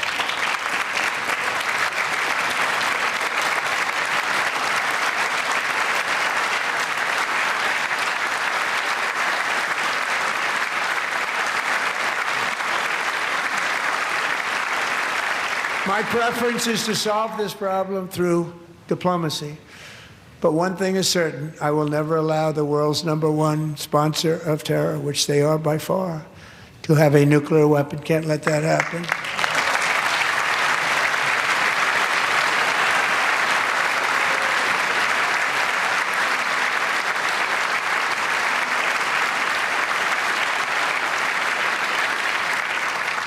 And no nation should ever doubt America's resolve.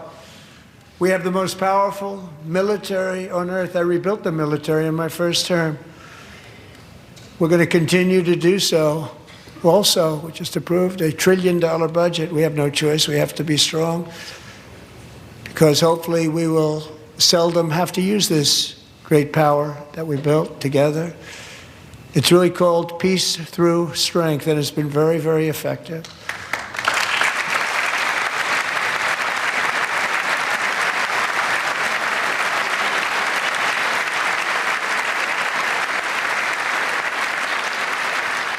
So thanks to Republicans in Congress, we're investing that record number of dollars, have no choice, in the United States Armed Forces. Also creating a lot of jobs, but we're not even doing it for that reason. Because as I said, we have more jobs, more people working today than ever before in the history of our country. And NATO countries are friends and allies. They are. They're our friends and they're our allies. Have just agreed, at my very strong request, to pay 5% of GDP for military defense rather than the 2%, which they weren't paying. We were paying for almost all of NATO. Now they're paying 5 as opposed to not paying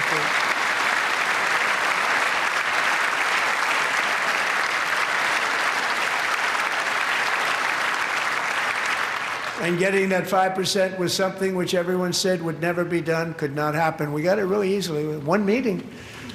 And big difference between 2% that's not paid. We were paying the freight of many of them. Very few were paid up. Now 5%, then they're paid. And everything we send over to Ukraine is sent through NATO, and they pay us in full. They pay us totally in full. Every branch of our armed forces is setting records for recruitment. This is so exciting. And every service member recently.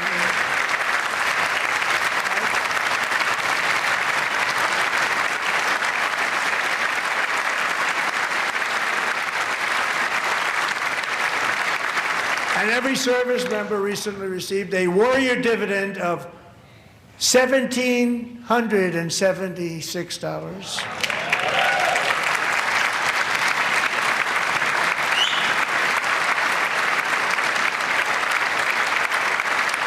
You know, they put it on my desk. We got the money from tariffs and other things, a lot of money we have. We have much more money than people understand.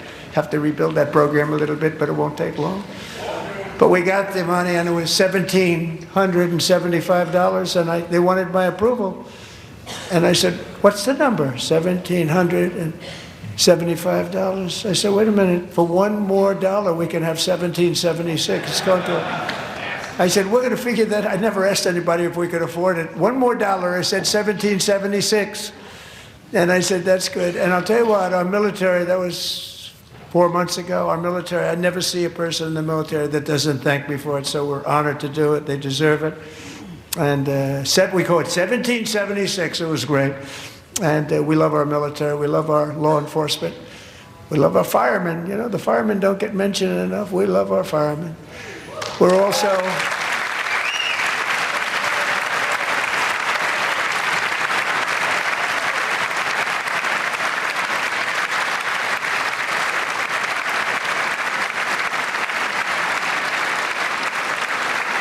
restoring American security and dominance in the Western Hemisphere, acting to secure our national interests and defend our country from violence, drugs, terrorism, and foreign interference. For years, large swaths of territory in our region, including large parts of Mexico, really large parts of Mexico, have been controlled by murderous drug cartels. That's why I designated these cartels as foreign terrorist organizations, and I declared illicit fentanyl as a weapon of mass destruction.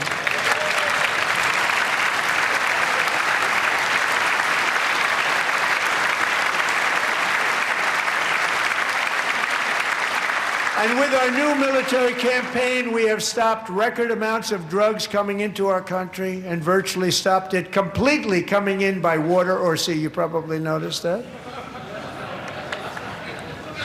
We very seriously damaged their fishing industry also. Nobody wants to go fishing anymore. We've also taken down one of the most sinister cartel kingpins of all. You saw that yesterday. In January,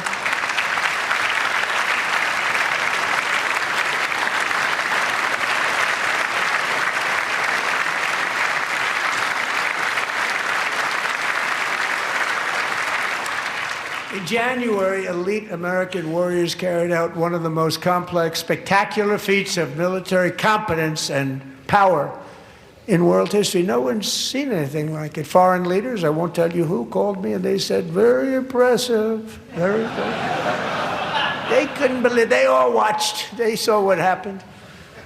This is a different fighting force that we had years ago when we fought to tie. You know, it's a great fighting force. I'm so proud of it. Look at Space Force. Space Force is my baby, because we did that. My baby is becoming so important.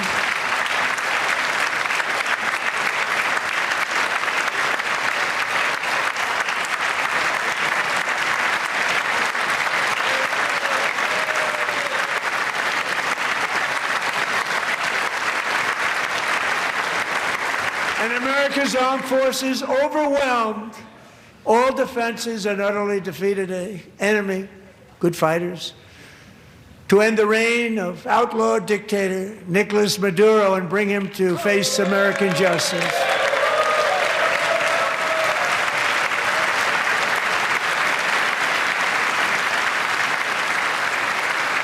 And this was an absolutely colossal victory for the security of the United States, and it also opens up a bright new beginning for the people of Venezuela. We're working closely with the new president of Venezuela, Delcy Rodriguez, to unleash extraordinary economic gains for both of our countries and to bring new hope to those who have suffered so terribly. They really did suffer. With us tonight is Alejandro Gonzalez. She grew up in a tight-knit Venezuelan family and was especially close to her beloved Uncle Enrique, But after Enrique ran for office and opposed Maduro, he was kidnapped by Maduro's security forces and thrown into the regime's really infamous prison in Caracas. Alejandro feared she would never see her uncle again. She feared for her own life also. But since the raid, we have worked with the new leadership, and they have ordered the closure of that vile prison and released hundreds of political prisoners already, with more to come. Alejandro, I'm pleased to inform you that not only has your uncle been released, but he is here tonight. We brought him over to celebrate his freedom with you in person. Enrique, please come down.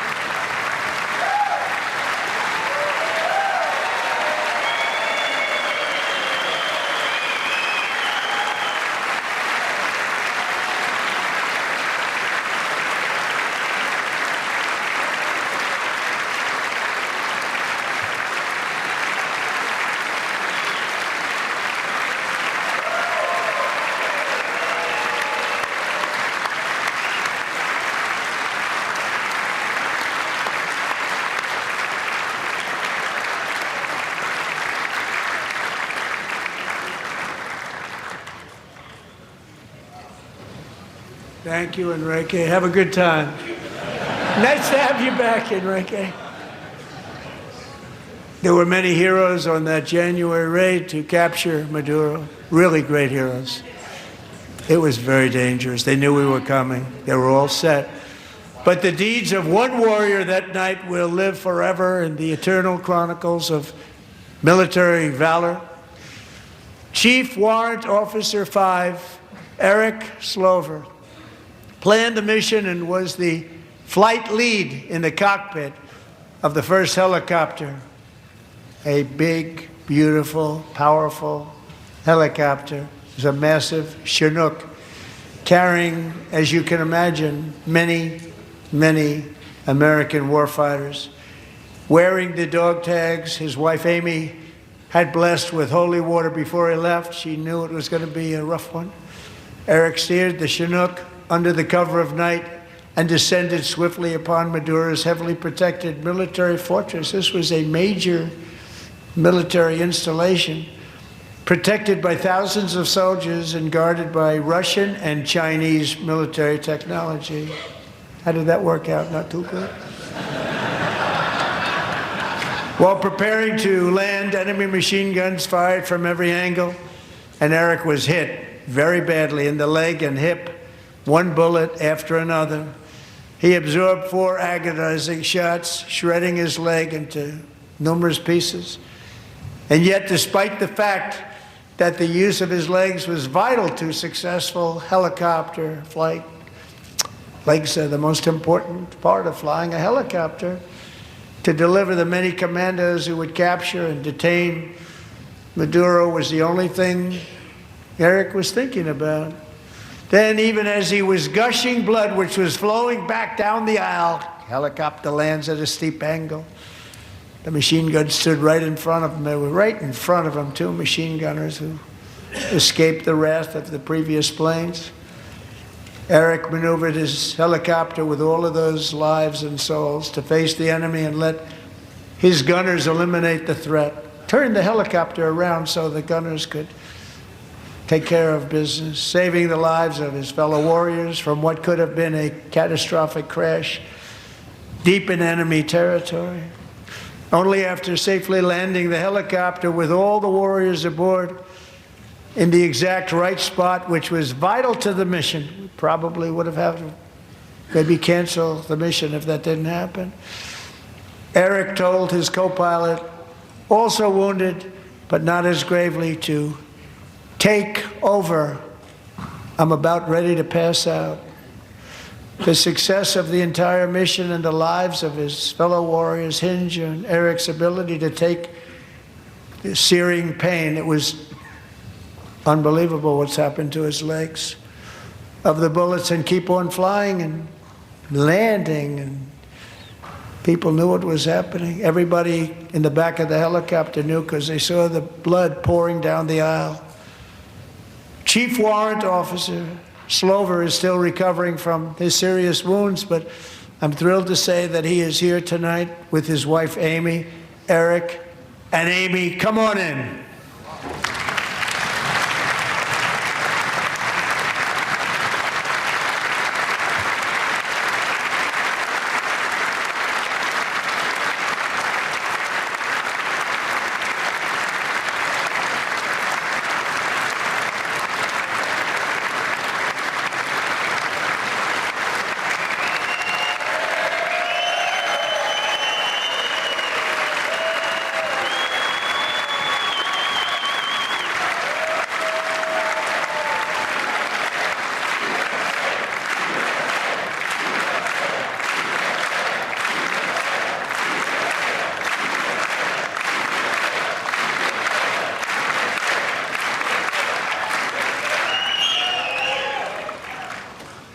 So we have a surprise for Eric and Amy.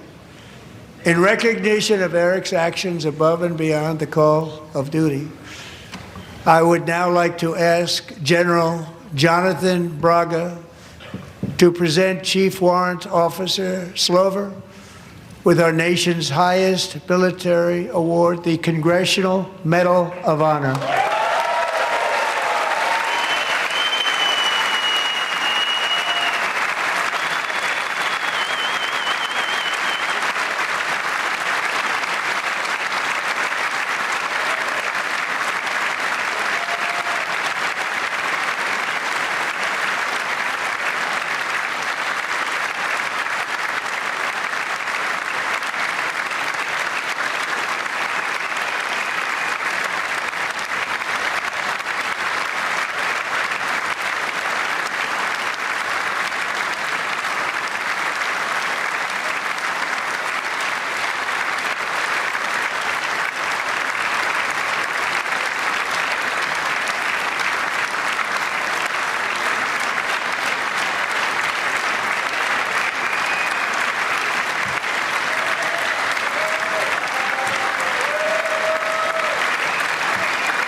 Well, thank you very much, Eric and Amy. Great to get to know you. I met with them and with a lot of their fellow warriors at Fort Bragg recently. You notice the name Fort Bragg, we have it back, we brought it back. We won the First World War with it, the Second World War with it, and then they decided to change the name. So we changed it back. Everybody wanted to change back too. And 10 of Eric's fellow warriors from that incredible night of victory will also be receiving medals at a private ceremony that will soon be held at the White House. And Eric will be there.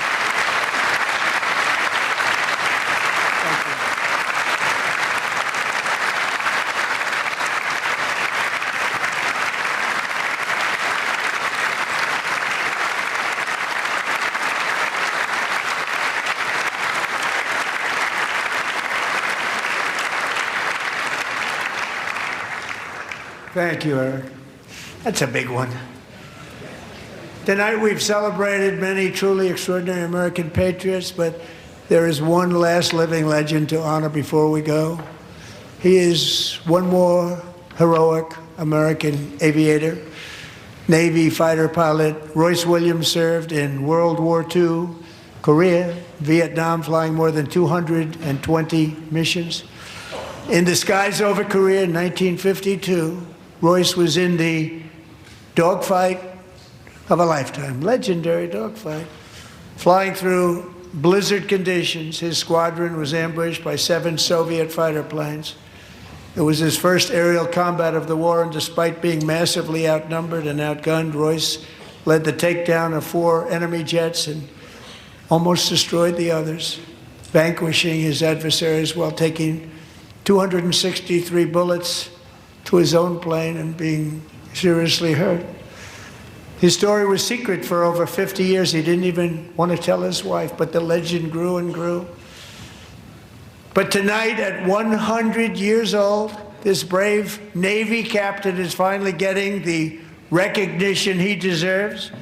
He was a legend long before this evening.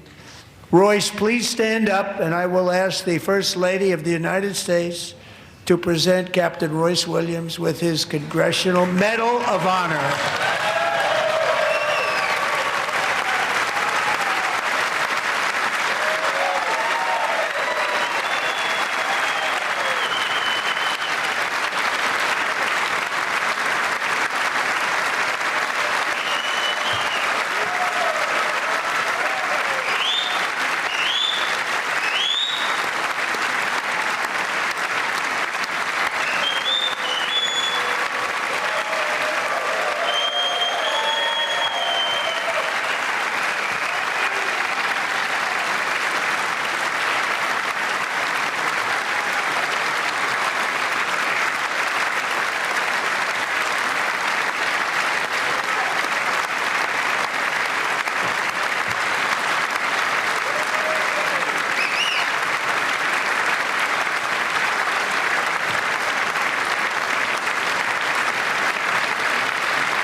Thank you, Royce, and thank you, Eric.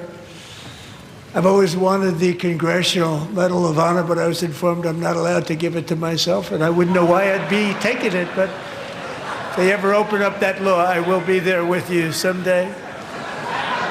But you know, that's our highest honor, Congressional Medal of Honor, and that's a big thing, and it's an honor to be in the same room with you.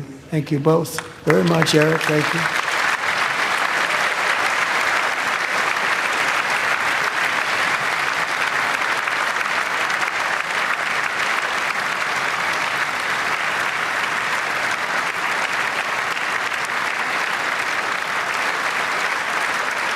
Thank you. 250 years is a long time in the life of a nation, but in another sense, it's really a mere moment in the eye of history. Two of the gentlemen we met in the gallery this evening took their first breaths 1 century ago, 100 years before that, on July 4th, 1826, the author of the Declaration of Independence, brilliant, Thomas Jefferson, drew his last breath. Just a single long human lifespan separates the giants who declared and won our independence from the heroes who stand among us tonight. Everything our nation has done, everything we have achieved, has been the work of those few great lifetimes. In those brief chapters, Americans built this nation from 13 humble colonies into the pinnacle of human civilization and human freedom, the strongest, wealthiest, most powerful, most successful nation in all of history. Americans ventured out across the daunting and dangerous continent.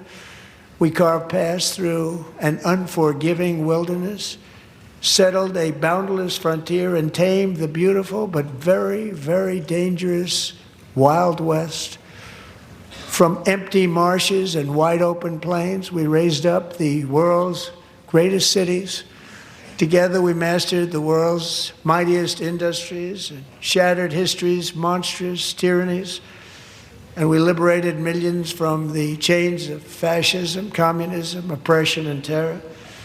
Americans lifted humanity into the skies on the wings of aluminum and steel. And then we launched mankind into the stars on rockets powered by sheer American will and unyielding American pride. We wired the globe with our ingenuity.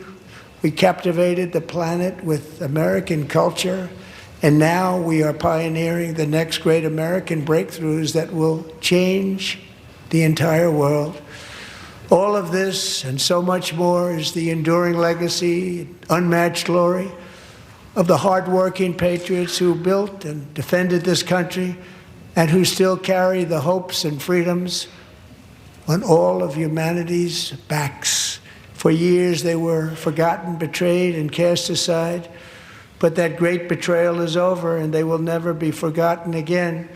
Because when the world needs courage, daring, vision, and inspiration, it is still turning to America. And when God needs a nation to work his miracles, he knows exactly who to ask. There is no challenge Americans cannot overcome, no frontier too vast for us to conquer, no dream too bold for us to chase, no horizon too distant for us to claim. For our destiny is written by the hand of providence, and these first 250 years were just the beginning. From the rugged border towns of Texas to the heartland villages of Michigan, from the sun-kissed shores of Florida to the endless fields of the Dakotas, and from the historic streets of Philadelphia to right here in our nation's capital, Washington, D.C., the golden age of America is upon us. The revolution that began in 1776 has not ended. It still continues because the flame of liberty and independence still burns in the heart of every American patriot. And our future will be bigger, better, brighter, bolder, and more glorious than ever before. Thank you, God bless you, and God bless America.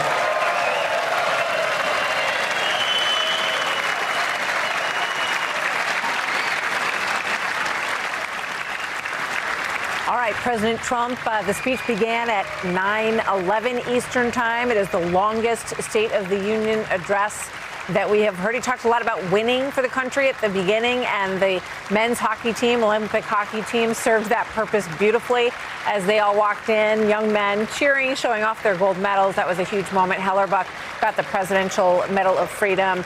Then he began to sort of go through some of his agenda items, including a waitress who got tax on tips and was able to make some financial advantage in that situation. He just started to pull together ideas where he feels he has done better than Democrats on the U.S. economy.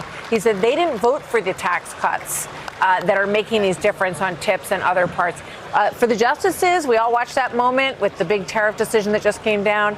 He did not really scold them from the podium here. He shook hands with them on the way in and basically said tariffs are going to stand. We're going to figure out a way to make it work with the other section of law. And he said the countries basically want to leave it all in place anyway. He went on to health care. And in every instance of all of this, he said, basically that he had fixed the problem and that he was amazed that they weren't standing up for the solution to applaud it. He talked about most favored nation. He talked about bringing down health care. He talked about insider trading and fraud in Minnesota. So a lot of areas where he pointed to the people in the audience and said, how do you not stand up for that? Obviously, lots of applause on the Republican side. Yeah, and you look at this speech and you think State of the Union addresses, you don't remember them. You don't actually think about any State of the Union address. I think you might think about this one. I think he starts this speech saying we're stronger than we ever have been before. This was a weave of a different kind. The president weaving in these stories of Americans to get to the policy issues the president wanted to highlight. By far the most sustained applause outside the U.S. hockey team entrance was when he said the first duty of the United States government is to protect American citizens, not illegal aliens. And speaking out about sanctuary cities. After other moments when the Democrat half of the chamber didn't stand, the president pointed to the Democrats and said, these people are crazy. And later he said, how do you not stand? Most of the speech dealt with the economy, but he spent time talking about Iran and exercising peace through strength as negotiations continue about Iran's nuclear program. But amazing moments, especially at the end. The helicopter pilot who saved Special Ops Forces in Venezuela after being shot, Chief Warrant Officer Eric Slover, Congressional Medal of Honor. The massive applause for the 100-year-old Captain Royce Williams, the Navy pilot in Korea, receiving the Congressional Medal of Freedom. Let's listen in as he says hi to some of these lawmakers leaving the chamber. Thanks for mentioning it. Good. They love the insider trading stuff. Great guy. How's he doing? He's a youngster. He fell asleep a couple times. You did amazing. You really did. Great speech. Proud of you. Great job, Mr. President. Thanks for your leadership. Mr. President, well done. God bless you. God bless you, sir. Thank you so much. Brett, your thoughts about this speech? Well, presidential speechwriters often say that no matter how hard they try, every State of the Union address eventually devolves into a laundry list. Well, this one did, but a very different kind of laundry list, in which the president associated himself by raising and pointing to and having stand and recognizing and giving away medals and so forth to about every kind of imaginable American hero you could think of in this room tonight. And it was, it was in a way uplifting, I think. I think it probably did him in the short term at least some political good, for sure. Presidents tend to get little bumps out of the State of the Union addresses, but it remains to be seen, of course, how long it will last. They tend to fade, these bumps. But it was an interestingly crafted speech, and it was quite different from those we've heard in the past. Interesting. The president's made his way out of there fairly quickly, Laura, and he seems to be in a very good mood. I think he looks like he feels things went really well tonight. Yeah, I think the ending of that speech really underscores the debate we've been having in America since about 2008. Many on the left believe the idea of America is kind of played out. Globalization, globalism has really won the day. And Trump comes roaring in 2016. He says, not so fast. America is coming back. We have a destiny that we have to fulfill. We're the greatest country in the face of the earth. From the Legion of Merit to the Purple Heart to the Congressional Medal of Honor, the Presidential Medal of Freedom, we saw on display tonight the best that is America. That is the type of optimism I think a lot of his base have been looking for. And I think you're going to see this from tonight until the midterms playing out on the national stage. Do you want to go back? At the beginning of the speech, he says, we're not going back. Heard that from Kamala last year, remember? Or 2 years ago, we're not going back. And he said, no, we're not going back to that. Open borders, inflation, elevating illegal aliens over the American people. We have a rendezvous with destiny. It was a little bit Reagan-esque, especially toward the end. I think this could have been the best speech he has ever delivered.